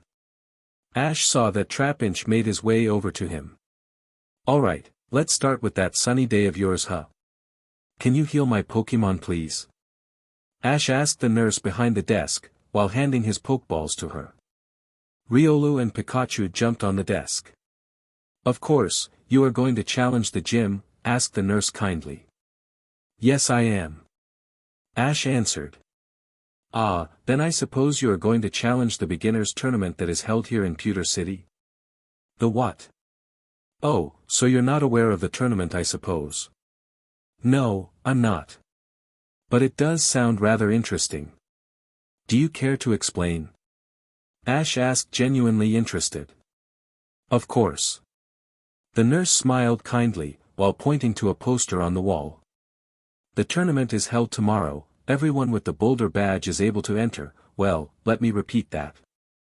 Only people with only one badge, the Boulder badge, are allowed to enter for free. You'll need to sign up at the gym. The first prize is a mystery Pokémon, the runner-up prize is a set of evolutionary stones, and the third prize is a Pokémon grooming set and guide." The pink-haired nurse kindly explained. Ash grinned. "That doesn't only sound interesting, it is interesting. Thank you for explaining, ma'am." The older nurse nodded kindly. And handed him his Pokémon, Riolu and Pikachu. Your Pokémon are completely healed. I wish you good luck with the gym. Brock, the gym leader, may be the weakest, but do not underestimate him. I won't. Ash told the nurse, grinning. Have a nice day. Ash couldn't hear what the nurse said next, because he already left the Pokémon Center. Are you ready for the gym battle, guys? Ash asked his Pokémon mentally. You bet. Riolu. They'll never know what hit them. Gyarados. Yes. We'll blow them away. Pidgeotto. Ash silently chuckled at their enthusiasm, while he entered the gym. Weird, the gym was dark and empty. It wouldn't have closed now, would it? Who's there? State your name, where you come from and what you seek. Boomed a male voice. Ash let out a very manly scream, before regaining composure. The next time I'm in a dark room, use Aura Sight. Ash noted mentally. I am Ash Ketchum from Pallet Town, and what I seek is a gym battle. Ash said in a tone full of confidence. The lights turned on, blinding Ash slightly. He now saw, he stood at a battlefield. At the other side stood a young man around the age of 20. Your challenge is accepted, but I won't give the badge up easily. My name is Brock, by the way, go Sandshrew. A little mouse-like Pokémon appeared on the field, crying its name out fiercely. Ash took one Pokeball in his hand and looked at it. I believe in you. He told the Pokeball softly. The Pokeball moved in response. Pidgeotto, Battlefront. Pidgeotto appeared with a fierce cry of her own name. Brock raised an eyebrow at the trainer's choice against him. Not many people dared to use a flying type against him. But this specimen looked well trained. Brock wouldn't underestimate it like he would have when he just started out as the Pewter City gym leader. Neither of them noticed that a purple-haired male and a blonde-haired female walked in. They were both around the age of 16. So, a Pidgeotto. That's unexpected choice, isn't it, Paul? The blonde-haired female mused. Yes, but this one does look well-trained. A Pokémon that well-trained wouldn't be sent out if the trainer didn't think it had a chance of winning. But let's be quick, the battle is starting. We may be able to take some notes before we challenge the gym ourselves, Cynthia. The purple-haired male, now known as Paul, snapped at the blonde known as Cynthia next to him. They both turned to look at the battle. Sandshrew, let's begin with Swift. Sandshrew took a deep breath before it released a dozen of spinning yellow stars. Pidgeotto, dodge with a combination of double team and agility. Ash told his Pokémon calmly. Pidgeotto immediately disappeared from view, dodging the yellow stars, and made a dozen of copies surrounding Sandshrew. Brock smirked a little bit. I guess you're no ordinary trainer, Ash. Not many trainers would come up with that strategy, let alone rookies like you. Brock thought, making a mental note to remember said strategy. Maybe he would get a challenge today. Sandshrew hit each copy with Poison Sting. Ash smirked, but said nothing. Soon each copy was hit, leaving a surprised Pokémon trainer and referee. What the?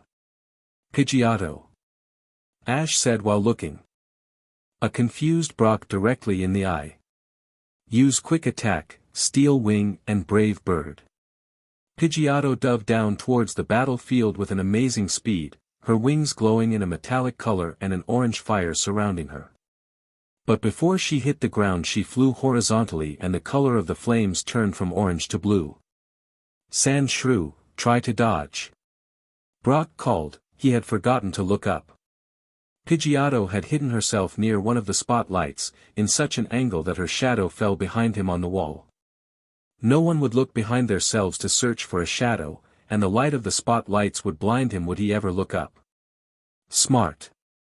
In the stands Paul raised one of his eyebrows. He was impressed.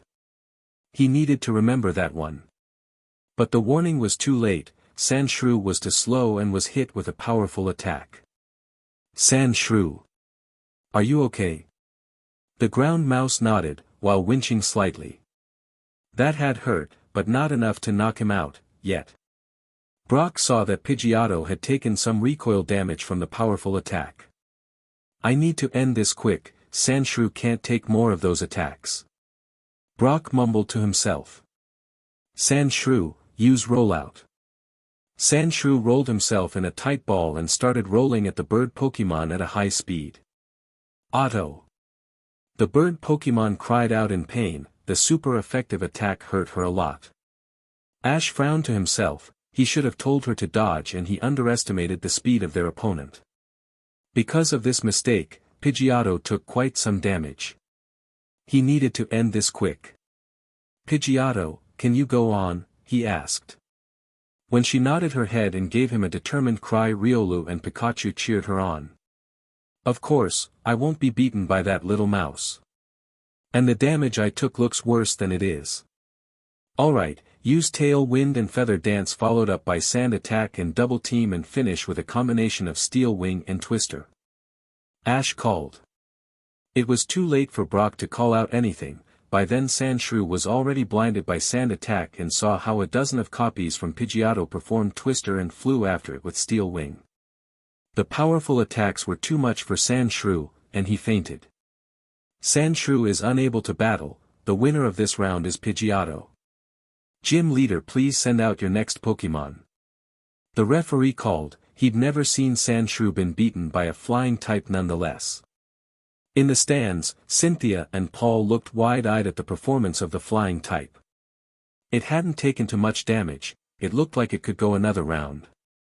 If he can do this with a Pokémon with a disadvantage, I wonder what he can do with a Pokémon with an advantage. Cynthia whispered. To which Paul nodded. I think we are going to, you see that Riolu standing next to him? It looks well trained. It would be stupid not to use it. And maybe you can take some notes about how his Riolu battles, it can help yours. Paul said, thinking about his friend's recently caught Pokémon. Cynthia just nodded, her eyes not leaving the field, or should I say the handsome trainer standing on the field. From here she could clearly see the muscles the boy, who was around her age, obviously had. Paul noticed this and smirked, Cynthia never seemed to look at boys that way. He nudged her. Does somebody have a crush? He teased. Cynthia turned red, she had been caught staring at the handsome, hey, she was only stating facts here. Teenager on the battlefield by her friend. She quickly turned her eyes away and looked at her smirking friend. She shoved him. I do not. Paul just smirked more and turned to look at the battle. Brock returned his fallen Pokémon and smiled softly at the Pokeball in his hands. Well done my friend, it seems like our opponent was too strong. Take a nice rest. On the other side of the field, Ash returned his tired friend. He didn't question her abilities, she would have been able to damage or even knock out the next Pokémon. But he knew Riolu wouldn't like that, he wouldn't want to miss his turn to fight. Well done my friend, take a nice rest. I think we'll be able to handle it from here. Ash nodded at Riolu, who eagerly jumped in front of him. Riolu, he challenged. Graveler, said the four-armed boulder Pokémon that had appeared in front of Brock just a few seconds ago. Graveler, let's start with Defense Curl, then Rock Throw. Brock called quickly. Graveler glowed a slight metallic color before it picked up one of the rocks near him and started to throw them at Riolu. Riolu, Double Team and Detect. Ash said calmly. Riolu slid in a dozen copies of himself, while dodging a few rocks. After that the copies that were left dodged other incoming rocks. Quick Attack, Poison Jab and Force Palm. Ash stated calmly. Riolu dashed forward with a white aura surrounding him, his right paw glowed a faint purple and the left seemed to be storing energy. Grab hold of him and use Hammer Arm. Brock ordered, it was a move that surprised most people. This particular Graveler he had bred himself with the use of the female golem from his father and a male Sudowoodo he borrowed from a friend. Before he got stopped in his tracks and being hit with a powerful attack, Riolu managed to hit Graveler with Poison Jab. But it didn't hurt him that much. Riolu. Are you alright buddy? Ash asked concerned. Riolu nodded. I'm alright Ash, I can go on. Riolu said to him mentally. Alright, use counter followed up by force palm. Ash said, while looking at the battlefield. It should happen any moment now. Riolu managed to hit Graveler before Brock could warn it to dodge. Graveler. It cried out in pain. Graveler, are you alright? Brock asked concerned. Graveler wanted to nod before it was hit with another wave of pain. Graveler. What's wrong? Brock asked freaked out. I wondered when that was going to happen. Brock heard Ash say across the field. He looked at Ash questionably, before the realization hit him. The poison jab. He poisoned. When Ash nodded, Brock wanted to hit himself. He was outsmarted by a rookie, again. He didn't pay attention to the poison jab that had hit his friend, because he was strong against poison-type attacks. A rookie mistake that experienced trainers tended to make when they fought against rookies. Not expecting them to think about how to use attacks like a trainer that knew what he was doing. This rookie, Ash, obviously knew what he was doing. When Graveler was hit with another wave of pain, Brock knew he needed to end this battle quick, again. Graveler, get in close and use self-destruct. Brock called, wanting to take out at least one of his Pokémon. Endure. Ash called, slightly panicked. Riolu was surrounded by a bright red aura, before Graveler's attack hit. A loud explosion was heard, a cloud of dirt surrounded the battlefield. When the smoke-like cloud disappeared, a fainted Graveler and a beaten-up, but conscious, Riolu that stood next to the fainted form of Graveler, his legs shaking. He had never before needed to endure a powerful like self-destruct before. It's still standing. A surprised Brock called. His expression masked that of the referee and Cynthia. Paul just looked rather bored. He had expected this, but he couldn't say, or think, he wasn't impressed by the power the young Pokémon held. He sure is. Well done, Riolu. Ash praised his starter. Hi Pikachu. Pikachu called. Return, and take a nice rest. Ash told the young fighting type, which looked relieved he didn't have to fight anymore, and returned to his trainer's side. Graveler is unable to battle, the winner is Riolu. Will the gym leader please send out his last Pokémon? The referee called, shocked, again. Brock returned his fallen comrade. Well done, my friend, you fought bravely. Take a nice rest. You've impressed me, Ash. Not many trainers, wait, let me repeat that. There's never been a trainer that had beaten my first two Pokémon without losing one. But that will end here. Go Onyx. Brock called. A huge rock snake appeared on the field, a menacing look in its eye. Well, Brock, I wouldn't be so sure of that. It's now time you make your appearance. Gyarados, Battlefront. Ash called. The huge form of Gyarados appeared on the field. When she laid her eyes on her opponent, she let out a fierce growl. Brock and Onyx weren't so sure for themselves anymore. Of course the kid has a shiny Gyarados. What's next? Him having legendary Pokémon? Brock mumbled. You see that too, right? Cynthia asked in awe. If you mean that huge shiny Gyarados there on the field, then yes. If you mean how hot you think that Ash guy is, then no, I'm not gay. Paul stated, when he caught sight of another red thing in the room and a sharp pain in his side. He couldn't help but laugh silently, which was rare. It seems he found a thing he could annoy Cynthia with. Well, Brock, let's see who wins the battle of the snakes. Gyarados, use Aqua Tail. Onyx block with Dragon Rage. Both Pokémon prepared their attacks. Water spiraled around Gyarados' tail like a whirlpool. In Onyx's mouth a green ball of draconic energy was formed. The attacks were shot at the same time, and met each other in a battle of power. But since both were evenly matched, they exploded and both attacks cancelled each other out.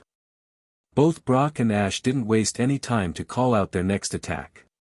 Gyarados, Dragon Dance into Hydro Pump. Onyx, use Rock Polish first, then use Rock Throw. Gyarados was surrounded by a red energy that matched her crimson scales, before she shot a powerful stream of water out of her mouth. At the same time Onix glowed a metallic color before he threw a huge rock at Gyarados.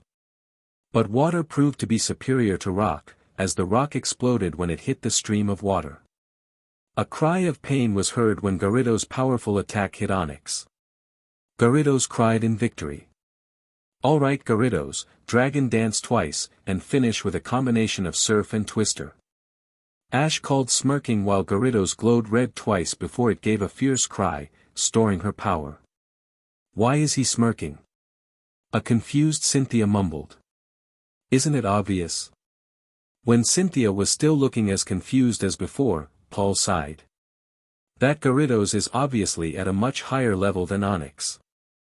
And let's not forget to mention that Gyarados managed to use Dragon Dance twice, that combined with two powerful super effective attacks." Paul trailed off.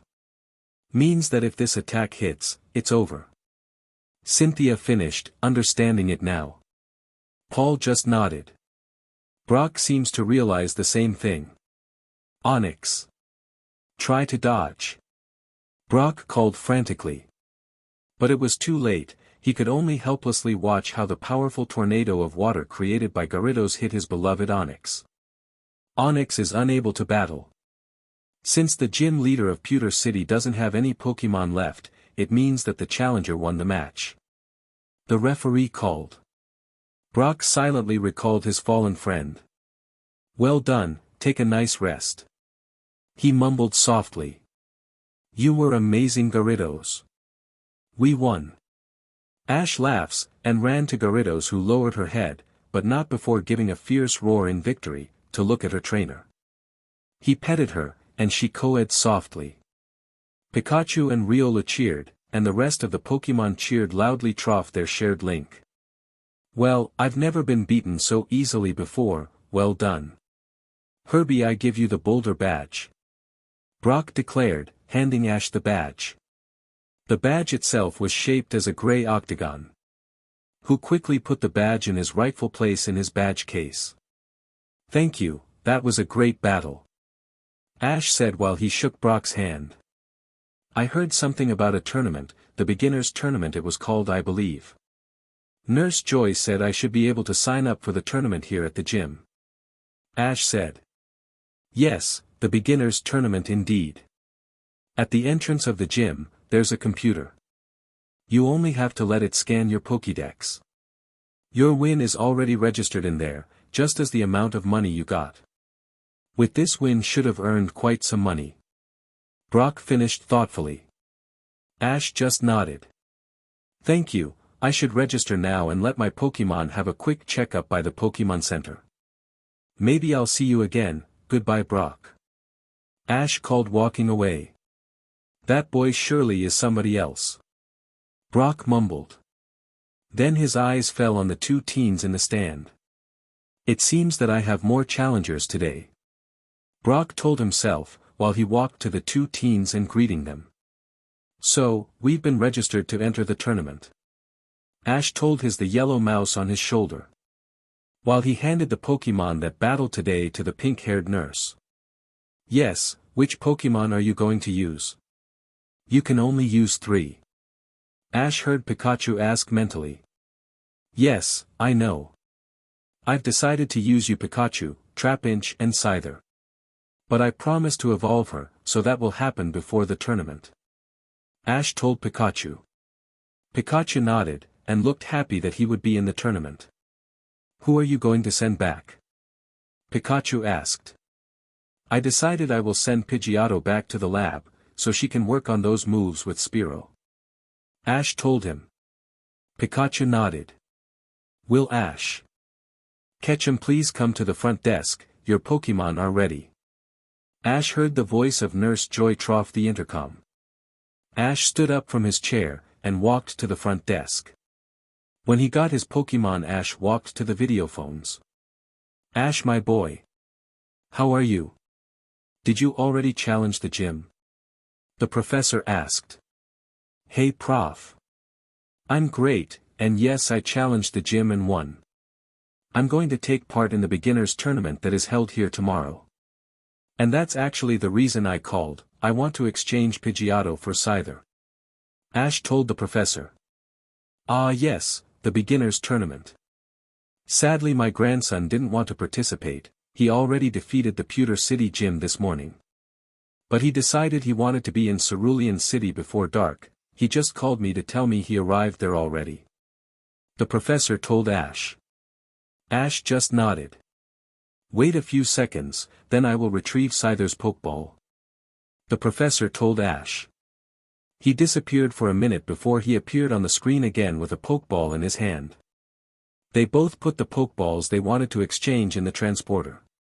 A few minutes late, Ash walked with Scyther's Pokeball in his hand, Pikachu on his shoulder and Riolu walking next to him through the doors of the Pokémon Center to the field next to it.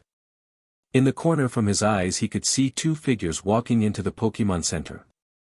A purple-haired male and a beautiful blonde, both around his age.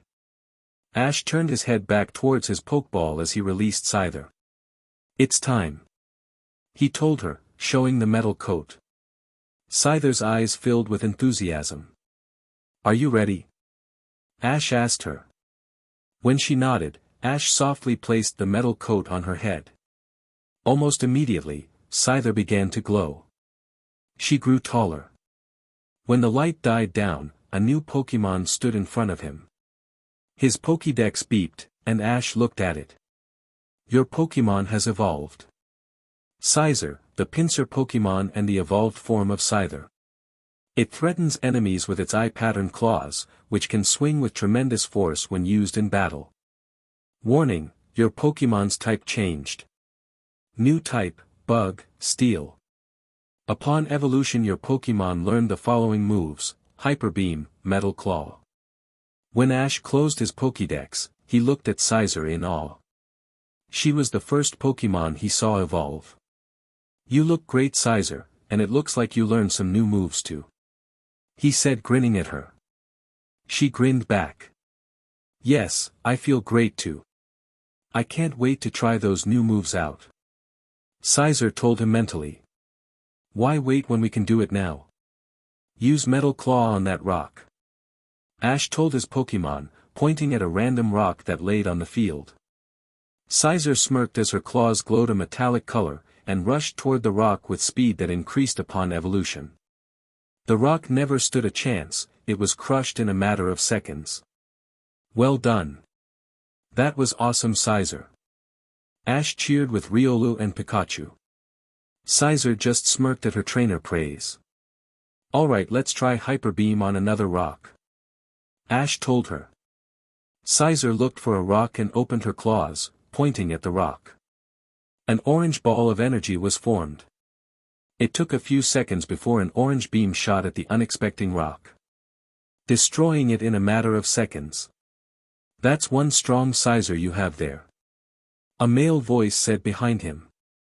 Turning around, Ash saw it was the purple-haired male that had spoken. Next to him stood the cute blonde-haired beauty, only stating facts here. That looked at his Scyther in awe. Thanks, my name is Ash by the way.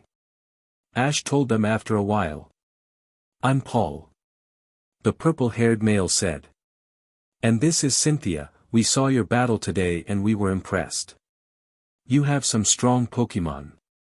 Thanks, but it's really my Pokémon that do all the work. I was just lucky to catch some of them. An embarrassed Ash told them. They nodded. Hey, why don't you come inside, it's getting dark. We can talk there. Ash told them. They nodded again, and walked inside together.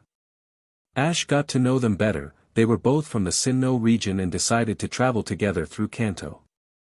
Paul was Cynthia's cousin from their mother's side. They both had challenged the Pewter Gym after him, which explained how they could have seen his battle.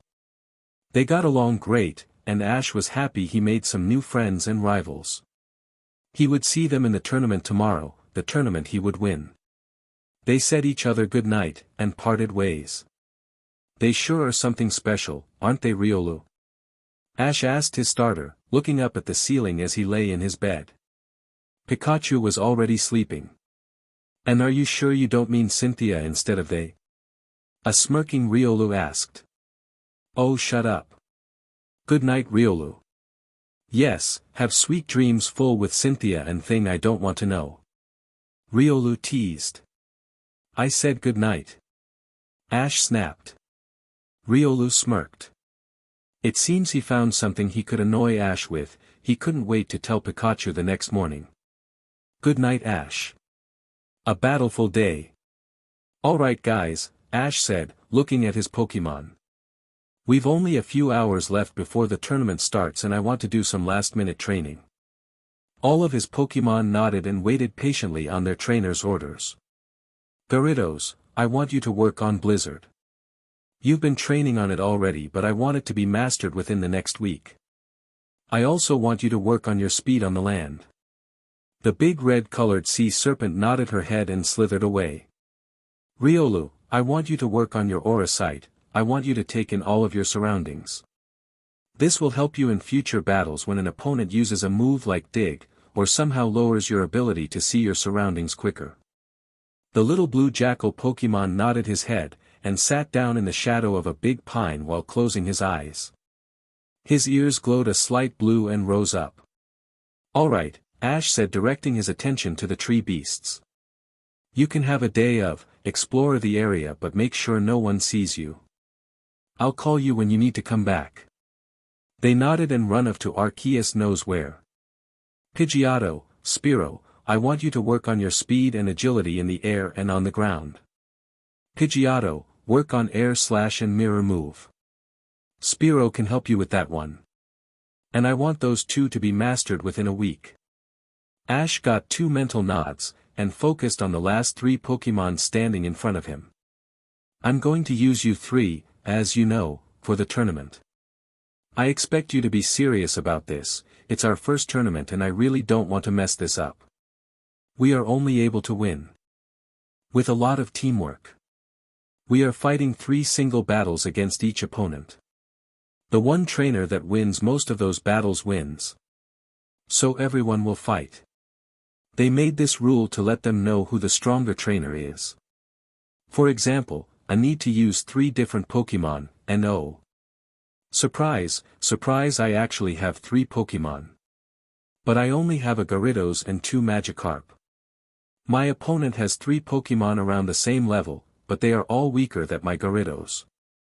I would be able to wipe them all away with only using my Gyarados.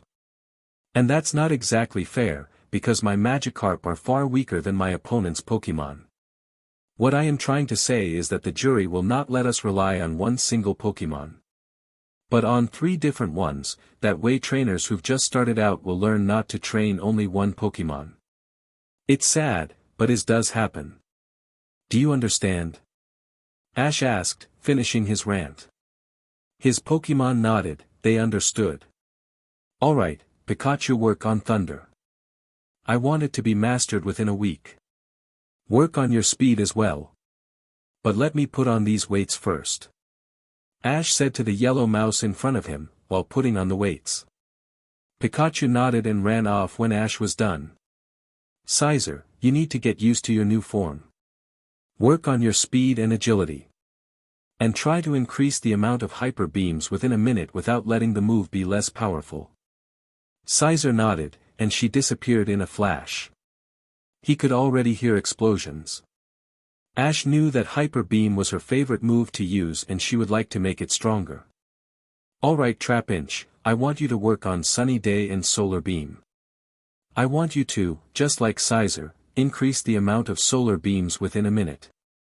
But unlike her, you are able to use Sunny Day, which means the time it takes to, well, load enough power for the attack will decrease. I want you to use Sunny Day automatically if I tell you to use Solar Beam. But don't worry if you forget, it takes a while to do that without thinking, but we'll work on it. Ash finished. Trapinch nodded and began to train. Good morning Nurse Joy, could you heal my Pokémon? We did some last-minute training. Ash told the pink-haired nurse. Pikachu and Riolu hopped on the front desk. Of course, the battle schedule is known by the way. But you Pokémon will be healed before the first battle starts. Nurse Joy told him, while nodding at the bulletin board near the videophones. A few trainers were studying it. Thank you, I will take a look. Ash told her. The nurse smiled and walked away. Ash made his way over to the bulletin board. He saw he needed to battle some guy named Justin Chase at Field B at 12 o'clock. If he won that battle, he needed to battle the winner of the battle on Field A in the semifinals. Which would either be some girl named Anna Ness or Cynthia Sharona. Ash smiled. He hoped he would be able to battle her. If he won that battle, he would battle someone in the finals. The 4 names of the eligible candidates for that battle would be a guy named IC Nodding, another guy named Will Ling, a girl named Ally Fermin and last but not least Paul Shinji. Not many candidates, but they were all able to get a badge, which means he should not under any circumstances underestimate them. Even though most of them had really weird names. Ash Ketchum and IC, your Pokémon are healed. Ash walked to the desk and saw the other guy standing there already. That must be IC, Ash thought as he put his Pokeballs back on his belt. So, you are IC. Are you battling in the tournament? Ash asked, trying to start a conversation. Yes, I am. You are too, I presume. The guy said, while turning around to face Ash. When he did, Ash needed to control his laughter. The guy had black glasses on and a cane in his hand. The guy was obviously blind. Not that being blind was funny. But seriously, being blind and have a name like IC Nodding? Poor guy. Yes, I am. I just did some last-minute training. I'm headed to Field B. My battle starts in a few minutes. But I wish you luck, this tournament will not be easy. Goodbye. Ash told the guy, he needed to get out. He needed to laugh and he couldn't restrain it for much longer. Not with all his Pokémon laughing their heads off. The first battle between Ash Ketchum from Pallet Town in the red corner and Justin Chase from Cerulean City in the blue corner will start. Please choose your first Pokémon. The referee said. Sash looked at his opponent. The guy was around his age and looked like a bookworm, his readjusted his glasses which glinted in the sun. We won't lose, go Poliwag. Justin said. A Poliwag appeared in front of him. You know, I think I choose Pikachu. Just in case. Ash said with a smirk. Pikachu jumped off his shoulder with sparkling cheeks ready to fight. HMMPF, let's show them what we got. Poliwag, use water gun. Poliwag didn't react immediately, it seemed to be thinking before it launched his attack. This told Ash that the Pokémon was either relatively young, just caught, or that it just learned the attack and needed some time to think which attack was called that way. Maybe it was a combination of all 3. Dodge, and use Thunderbolt. Ash told Pikachu calmly. Pikachu simply sidestepped and released a wicked lightning bolt towards his opponent. It was knocked out immediately. Poliwag is unable to battle, Pikachu is the winner. Please recall your Pokémon and choose the next one. Since the red trainer won, he needs to choose first. The referee said while raising his flags up and down. At the jury table 3 figures watched the match. That battle was pretty one-sided. Brock mused. Yes, it ended quickly. Poor Poliwag. Nurse Joy said, her voice was sad. Quick thinking. You should never let your opponent get the chance to react before you destroy them. Officer Jenny said with a fierce look in her eyes.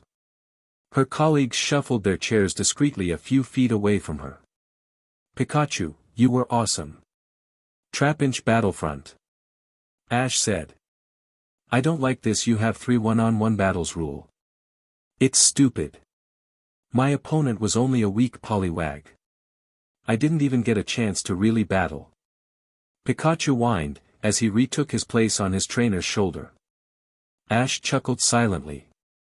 Don't whine Pikachu, I assure you there will be harder battles you can fight in this tournament. Ash told him. Riolu nodded. Yes, at least you get to fight. Ash focused on the battle, his opponent called his stereo out. Ash was at a serious disadvantage, but he was confident he could win.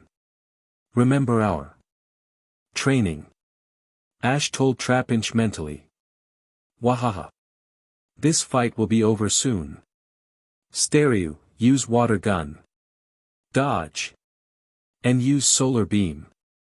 Ash called out. Trapinch managed to dodge, and shot a yellow-colored orb in the air, making the sun shine brighter than before. After that he began storing energy. That looked like sunny day, I wonder. Brock whispered, Ash should not under any circumstances be underestimated. He learned that the hard way. He looked at the two women at his side. A few years ago, he probably would have freaked out. When he was in his hormonal stage, but now he could control himself. Most of the times, it also helped that he knew both women his whole live already. No, don't let him stare you, use rapid spin. Stereo obeyed its trainer's command and it began to spin while heading towards Trapinch. Ash felt Trapinch stored enough energy to release. Now Trapinch. Ash called. Trapinch let his stored energy go and hit Stereo at point-blank range. To his surprise, Stereo managed to stand up after it was hit. But Ash could see the super effective attack took its toll. Well done Stereo. It will take more than that to take us out. Stereo used Swift. Stereo released yellow stars which hit Trapinch. Trapinch flinched slightly when the attack hit, but the damage was minimal. Trapinch, finish with feint attack. Ash told Trapinch, this battle was over. No. Use recover. But it was too late, Stereo was hit and fainted. Stereo is unable to battle, Trapinch is the winner. Since the red trainer already won 2 out of 3 matches, I declare that Ash Ketchum from Pallet Town is the winner. The referee said. The crowd began to cheer. Justin sighed in defeat, and returned his fainted companion. Hey, well done. Ash told him. Justin looked up in surprise. But I lost, even with a type advantage. You utterly destroyed me. No, it was a great battle, I assure you. The only reason that I won was because I trained a lot, and trained them to be able to be a little bit more resistant against a disadvantage. Your Stereo is, for instance, able to learn Ice Beam. That attack will give you an advantage against Grass-type Pokémon. Ash explained, and then grinned. I look forward to our next battle, maybe you'll win next time. Justin looked at Ash with new determination burning in his eyes. Yes, the next time we battle I'll win for sure. Ash nodded, walked away and told Justin Chase goodbye, just in case. It turned out both Cynthia and Paul won their battles. Paul's next opponent was Ally Fermin, who won from Woling. Paul won that battle with his Elekid, Nidoran M and Turtwig. Thus getting into the finals. Ash didn't see Cynthia's battle, but he heard she used an EV, a Riolu, and a Gibble. Ash was thrilled to battle her, according to Riolu, only because he thinks she's hot, which led to a blushing Ash and a laughing Riolu, and couldn't wait to see how strong her Pokémon were. The voice of the referee snapped Ash out of his thoughts. On the red side we find Ash Ketchum from Pallet Town, and on the blue side we find Cynthia Sharona from Celestic Town, all the way from the Sinnoh region. Trainers, please choose your Pokémon. The referee said. Ash nodded towards Pikachu, who jumped on the field. Cynthia released a cute-looking EV. Pika Pikachu. Pikachu challenged, he was slightly relieved he had a worthy opponent now. They. Eevee. Eevee challenged right back. Alright Eevee, let's start with quick attack. Eevee ran at Pikachu with amazing speed, leaving a white streak behind it. You want speed, eh? Let's show them some real speed. Pikachu, use quick attack. Pikachu followed Ash's command and collided with Eevee. Both Pokémon took some damage, but the battle had just began. Eevee used Dig. Eevee shook its little head and disappeared underground. Pikachu, use a combination of Double Team and Agility to dodge. Ash countered. Eevee appeared, but miscalculated, and its attack missed. Alright Pikachu, use Iron Tail. Pikachu's tail glowed as he appeared above Eevee. He brought his tail down on Eevee's head before Eevee or Cynthia could react. Eevee cried out in pain. Eevee! Cynthia cried, worried for her friend's safety. Are you okay? When Eevee nodded, she smiled. Okay, use Swift. Ash saw the yellow stars heading in Pikachu's direction. But he only uttered one word. Light screen. The attack collided with the force field and didn't damage Pikachu at all. Finish with Volt Tackle. Cynthia could only watch in horror how her Pokémon was taken down. Eevee is unable to battle, the winner of this match is Pikachu. Please return your Pokémon and release the next. The referee said.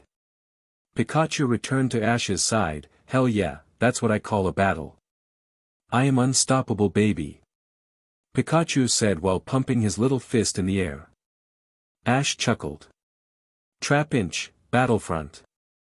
Ash's shiny Trapinch appeared on the field, ready to battle. Riolu, I'm counting on you. A female Riolu appeared. Ash could feel his Riolu blushing. Does somebody has a little crush? Ash teased. Riolu blushed, but didn't answer. Riolu, use Force Palm. Riolu sped forward and placed her paw on her opponent's chest. Trapinch was blasted away. Trapinch. Are you okay, buddy? Trapinch roared. He was okay but took a lot of damage.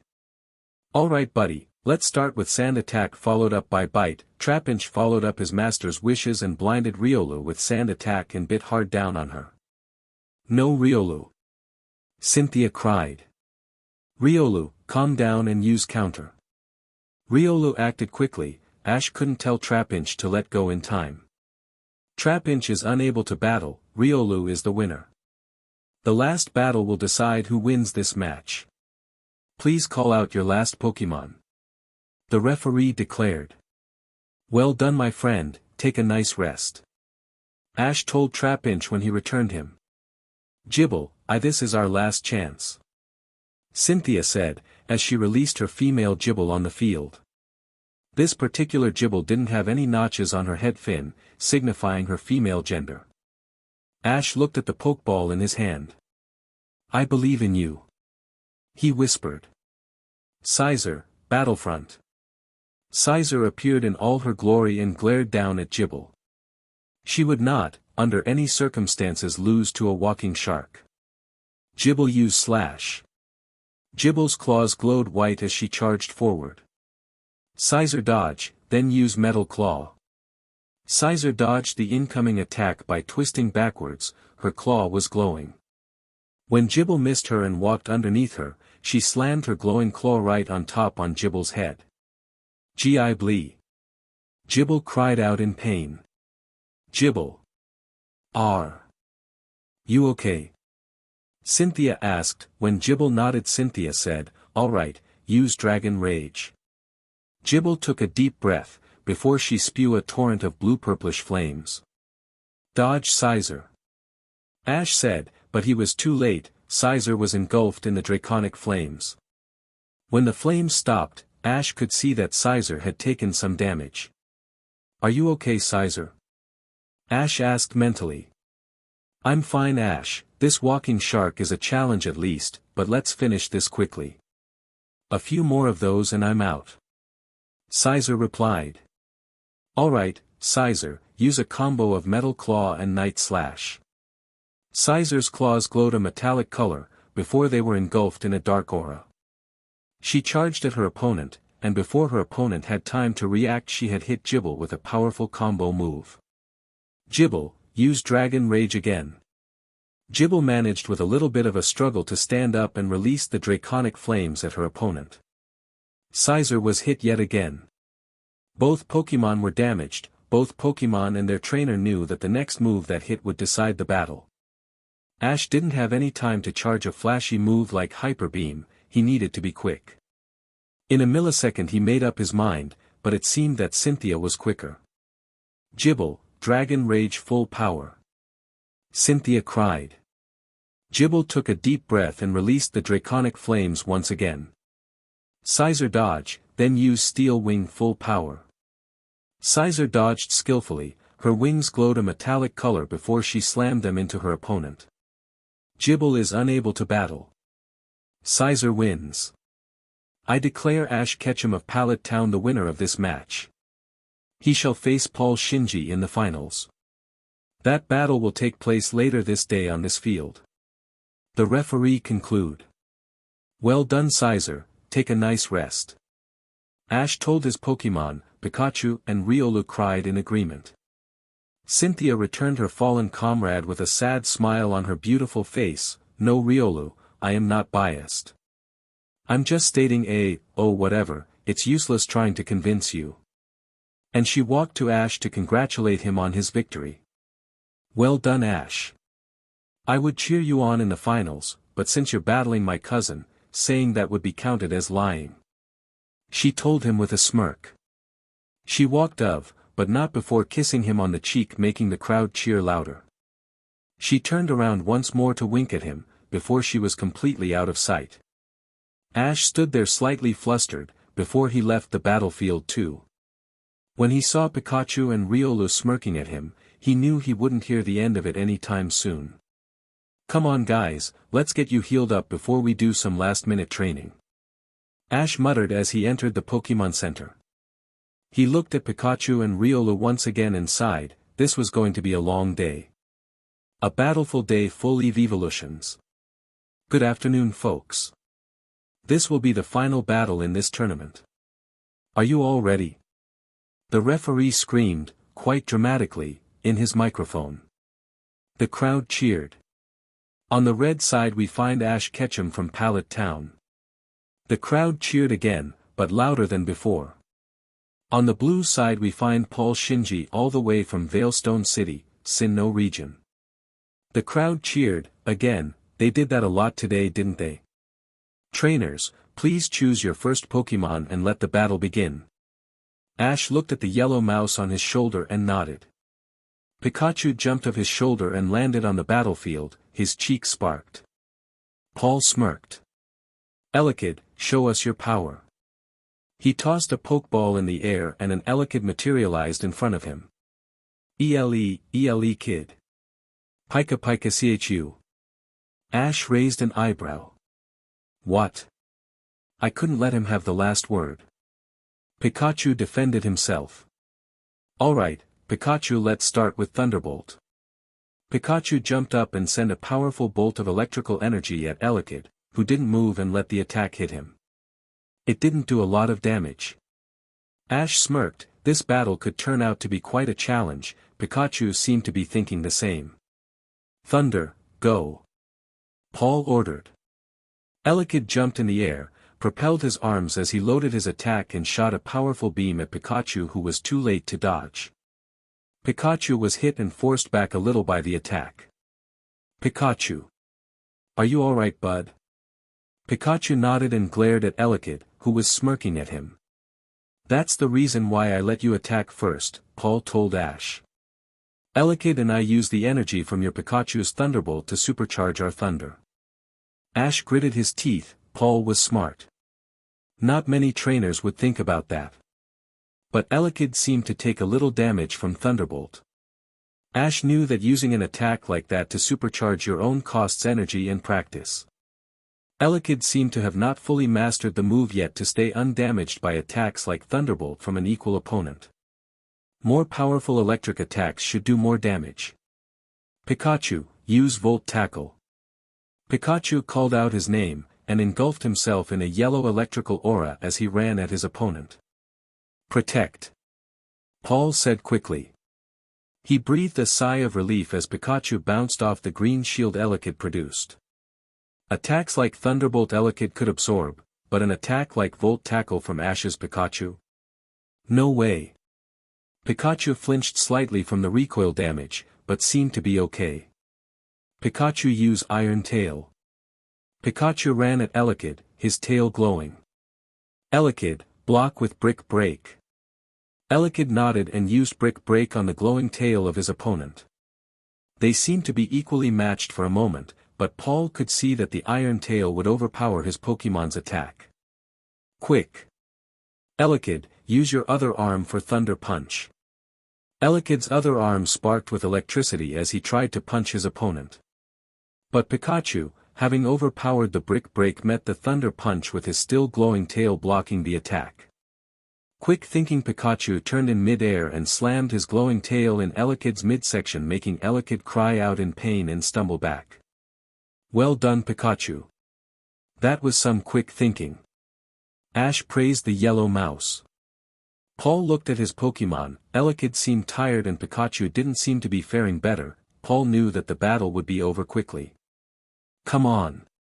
Brick Break again. Paul ordered his Pokémon. Elekid used his last remaining energy and charged at Pikachu. Quick, Pikachu, use Thunderbolt. Ash called out. Both attacks hit at the same time. The damage seemed to be too much for both Pokémon as the both fainted. We have a tie. Both sides are unable to battle. Please call out your next Pokémon. The referee called. The crowd cheered at witnessing the amazing battle. Ash walked towards his fallen comrade, who wasn't unconscious any longer, and picked him up. You were awesome, Pikachu, take a nice rest. Ash told the yellow mouse. Pikachu nodded, and took place next to Riolu, who congratulated him on the awesome battle. Pikachu responded that he would win the next time. It seemed that he had found a worthy rival in the other electric type. Raikou promised Pikachu that they would train hard to make that happen. When Ash took out his next Pokeball, he noted that Paul had returned Elekid already and called out his next Pokémon. Nidoran, show us your power. The purple rodent-like Pokémon appeared with a squeak-like roar. Ash mimicked his opponent and threw Trapinch Pokeball in the air. Trapinch, Battlefront. Trapinch materialized in a red beam of light. Trapnch, he seemed to have watched the last battle as he mimicked Elekid and Pikachu. Nidoran, Poison Sting Quick. Nidoran threw his head backwards, took a deep breath and shot poisonous barbs at his opponent. Trapinch, Dodge with Dig. Trapinch jumped up and buried himself in the ground, avoiding the attack. Paul gritted his teeth. Nidoran, he can come up everywhere, so look out. When he comes out, hit him with double kick. Nidoran nodded at his trainer, showing he understood the order. He looked around carefully. Suddenly the ground burst open under his feet. He cried out in pain as Trapinch hit him, but he turned around in mid-air and landed a powerful double kick on his opponent. Trapinch growled slightly as the attack hit and quickly backed away from his opponent. Trapinch, use Mud Slap. Ash told his Pokémon calmly. He knew that he had a serious advantage over his opponent and that the double kick hadn't really damaged Trapinch. The frustrated look on Paul's face told him that his opponent had come to the same conclusion. The attack hit, and Nidoran cried out in pain. In desperation, Nidoran formed an unfamiliar cold energy in his mouth and released it. When he heard his opponent cry out in pain, Nidoran opened his eyes slowly. One of his opponent's feet was stuck in a block of ice. Ice Beam. Paul muttered to himself, and slowly a smirk formed on his face. It seemed that there was a chance to win this battle after all. Use it again. Ash gritted his teeth. You know, Ash, that's a really bad habit, you should really dash. Shut up, Riolu. The rest of Ash's Pokémon snapped mentally. Okay, sheesh. Don't get your knickers in a twist. I was just pointing out that dash. Riolu. Alright. I get it. I'm shutting up now. Trapinch, use Bite on the ice to free yourself and dodge. Ash told his Pokémon. Trapinch did as told. He bit down on his trapped feet with his in darkness covered teeth and dodged an incoming ice beam. Both Pokémon were heaving and glared at each other. Suddenly they began to glow. Nidoran morphed into a bigger, pointier and meaner version of himself and seemed to be able to roar now. Trapinch's transformation was bigger as he turned into a beautiful golden-winged dragonfly. Awesome, you evolved. Ash called to his newly evolved Vibrava. His Pokédex beeped, and Ash grabbed it from his pocket. Your Pokémon has evolved. Vibrava, the vibration Pokémon. Vibrava is the evolved form of Trapinch. By flapping their wings, they create vibrations, emitting ultrasonic waves. Warning, your Pokémon's ability changed. Your Pokémon's type changed. New ability, Levitate. New type, Ground, Dragon. Upon evolution your Pokémon learned the following moves: Sonic Boom, Bug Buzz, Dragon Breath. The electronic voice of his Pokédex stated. On the other side of the field, Paul seemed to be checking his newly evolved Nidorino out for some new moves. Horn Attack, Poison Jab and Dig. Paul cursed under his breath. It seemed he couldn't use the last move on Vibrava anymore since it was now immune to ground-type attacks. At least his weakness to ice-type attacks doubled since Vibrava was now also a dragon-type.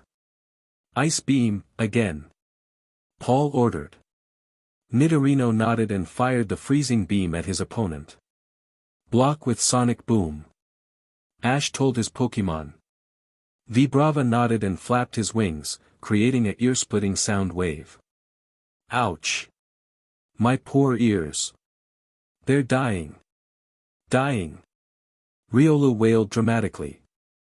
Oh, shut up, Riolu. Gyarados said in an annoyed tone. Hey! Don't tell me to shut up. You're not out here. I'm sure Pikachu agrees with me. Right, Pikachu? Pikachu. Riolu stopped his rant and looked at his yellow comrade. He was sleeping. Riolu's sweat dropped. Both attacks met, creating an explosion. Both Vibrava and Nidorino were thrown backwards. Vibrava. Are you alright, bud? Ash asked his Pokémon in worry. Vibrava nodded. Vi. Alright, use Dragon Breath. Vibrava took a deep breath and spewed the draconic flames at his opponent. Nidorino tried to dodge, but was hit. He shot an ice beam towards Vibrava. Vibrava, who wasn't expecting the ice beam, was hit. Vi. His melodious voice called out in pain. He looked at his beautiful golden wings and saw that they were covered in a thin layer of ice. Vibrava. Are you okay? Use Sonic Boom to get rid of the ice. Then use Earth Power. Vibrava heard his trainer call. Vibrava quickly flapped his wings, creating an ear-splitting sound wave. Riolu was wailing again. Vibrava rolled his eyes. The sound wave was strong enough to break the ice that covered his golden wings. With his golden glory free again, he was ready to get revenge on Nidorino for damaging his beautiful, glorious, one-of-a-kind golden wings. Wahaha! A dark shadow crossed Vibrava's face as he began to glow in a white light. His ego got stroked when he heard the crowd awe at his beauty. Still glowing, he slammed his tail on the ground. The ground split open and erupted under his opponent. The power of the attack proved too much for Nidorino as he fainted. Oh yes, revenge is sweet. Nidorino is unable to battle. Vibrava wins. Please recall your Pokémon and send your next Pokémon out. Let the battle begin. The referee called. Paul recalled his fallen Pokémon and congratulated him on his evolution and thanked him for the battle. Turtwig, show us your power. He called out. His Turtwig appeared in a flash of red energy. Turtwig. Vibrava buzzed happily because he destroyed his opponent and flew over to his trainer. Well done, Vibrava. You were amazing. Ash told the golden dragonfly as he petted his head. Return. Ash took out his next Pokeball. Scyther Battlefront. Let's win this. Scyther materialized in her red glory and snapped her sharp claws a few times. You bet, Ash. I won't let you down. I will not lose from a turtle with a leaf on his head. Scyther replied mentally. But on the outside she just looked down on Turtwig with emotionless eyes, making Turtwig rather nervous. If Ash didn't know any better, he would say her ability was Intimidate. Scyther, use Agility and Double Team. Ash told his red grasshopper. Scyther did as told and moved around quickly, leaving a dozen copies behind. Turtwig, destroy them with Razor Leaf, find the real one. Paul ordered his starter. Turtwig nodded and started firing his attack. But every time he destroyed a copy, a new one was formed because Scyther was still using agility and double team. Scyther, use Metal Claw. Ash ordered. Scyther stopped using double team and agility and charged with glowing claws at her opponent. For Turtwig and Paul there was some good news and some bad news. The good news. This time the copies they destroyed weren't replaced by new ones. The bad news. By the time all the copies were destroyed it was too dodge and Turtwig was hit with the powerful attack. Turtwig cried out in pain, but stood back up and glared at his opponent. Turtwig use Seed Bomb. Paul called out. Turtwig nodded and formed a glowing seed above his head. When the attack was fully loaded he shot it at Scyther, who tried to dodge but she was still caught in the explosion. Scyther. Are you alright? Ash asked in worry. When Scyther nodded he focused on Turtwig. The attack took a lot out the Pokémon, Ash noted.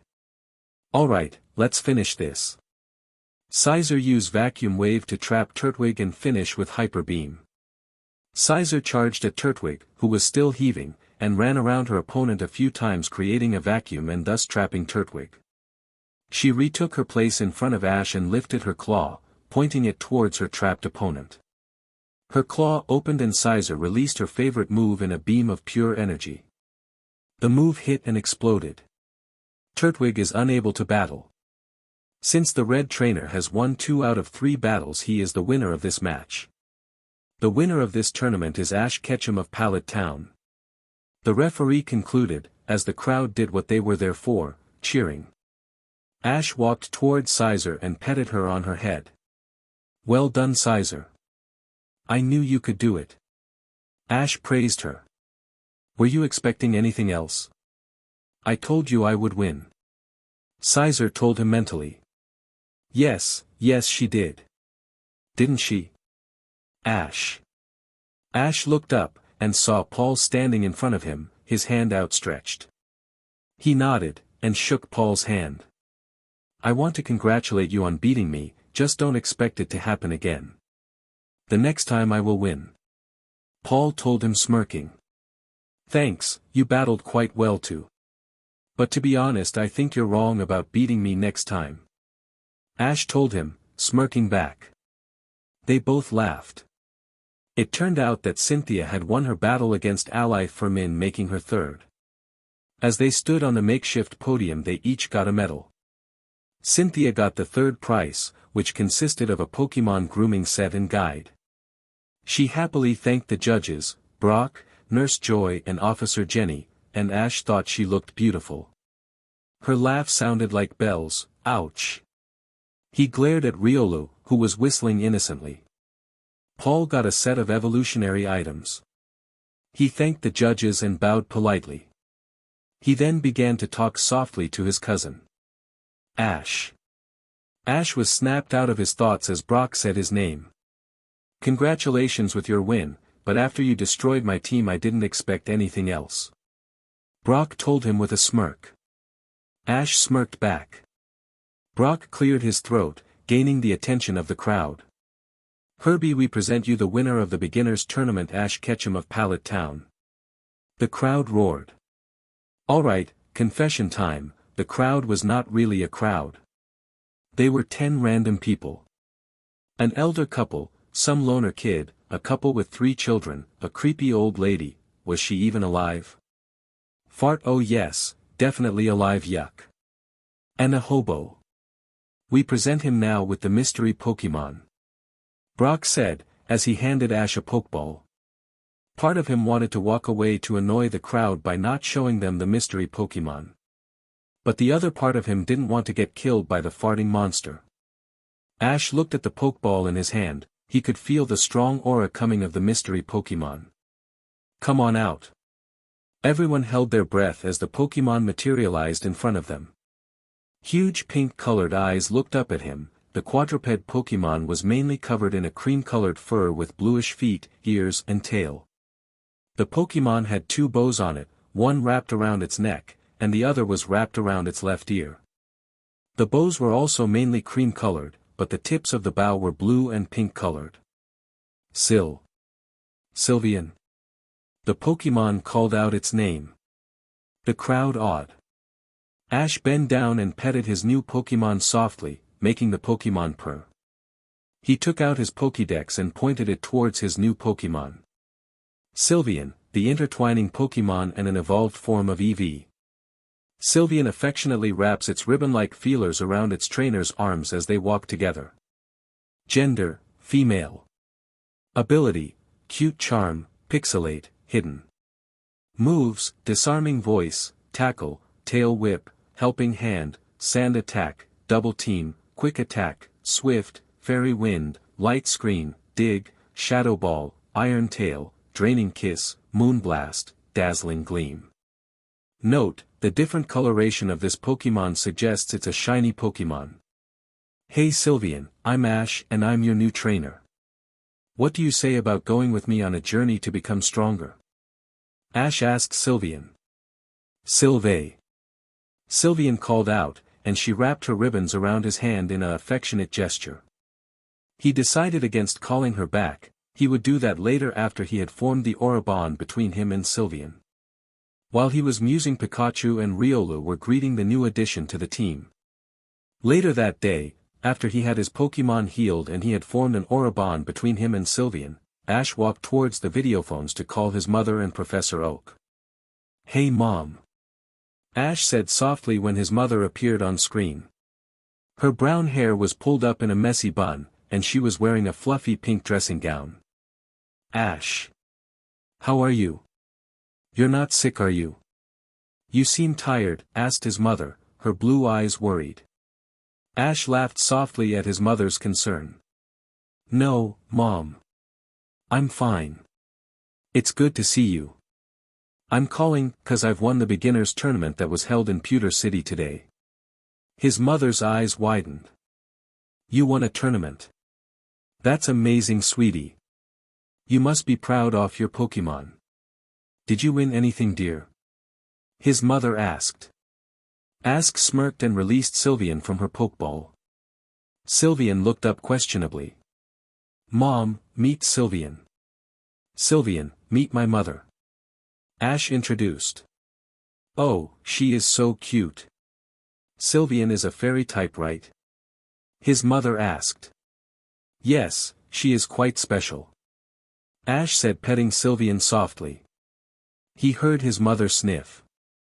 Ash looked up in alarm. Mom. Oh, I'm sorry, dear. You just remind me sniff of the fact that you are sniff all grown up already, and you also sniff remind me so much of your father. He would be so proud of you. His other sniffed. Ash clenched his jaw, his father. The BSTRD abandoned him and his mother when he was 8. He had always looked up to the man, but apparently he and his mother held him and his dreams down, so he left on his journey and never to return. Oh yes, in the beginning there were letters, but they came less and less frequently, and one day they stopped coming at all. The only way they knew he was still alive was Trough Professor Oak, who heard it from Lance. And who would his dear old man be? The famous Pokémon Master Red Ketchum. Did this have anything to do with him wanting to become the same? Hell yes. One day he would kick his old man's arse for hurting his mother, for making his mother cry each Christmas, Easter, birthday, Valentine's Day, and most importantly their wedding day. Making him pay for leaving his mother, for leaving him. Sylveon sensed her master's distress and wrapped her ribbons around him in a soothing manner. The rest of his Pokémon reflected in calming aura trough their joined bond. Mom, don't cry. It's okay, really. Ash told his mother in a calm voice. Oh dear, I'm making a mess. I'm sorry, sweetie, I can't help it sometimes. His mother said. Ash smiled sadly at his mother. It's all right, Mom, it's all right. He and his mother talked for a little while before he ended the call. He quickly dialed Professor Oak. Ash, my boy. How are you? Professor Oak's happy voice boomed off the speakers. Is that a Sylveon? How did you get her, my boy? Do tell. Hey Professor, I'm fine. Ash told the old man. And yes, this is a Sylveon. I won her at the beginners tournament today. Ah, so she was the mystery Pokémon. And she's shiny too. But I don't think that is why you are calling me. So, what can I do for you? I would like to send Gyarados and Scyther back to the lab and get Spearow back. Ash told the man while holding up 2 Pokeballs. Ah yes, put them in the transfer machine while I go and fetch Spearow for you. The professor told him and he disappeared from the screen. Ash put the 2 Pokeballs in the transfer machine. That was weird, Spearow was already waiting outside like he knew you'd ask for him. Professor Oak said. Yeah, my Pokémon seem to know me very well. Almost like they can read my mind. Ash said, while he felt Spearow smirk towards him mentally. His other Pokémon followed suit. Ah, well. That would be a story for another time. Are Gyarados and Scyther ready? When Ash nodded, Professor Oak activated the transfer system. His 2 Pokeballs disappeared, and were replaced by a new one. Ah, your Pokémon arrived safely, Ash. Yeah, I've got Spearow to Professor. Thanks, I will go to bed now, Professor. Good night. Ash said. Good night, my boy. And the screen turned black. Well. Let's join Riolu and Pikachu upstairs, shall we? Ash told the tired Sylveon in his arms. Who yawned and nodded in return. She was quite tired.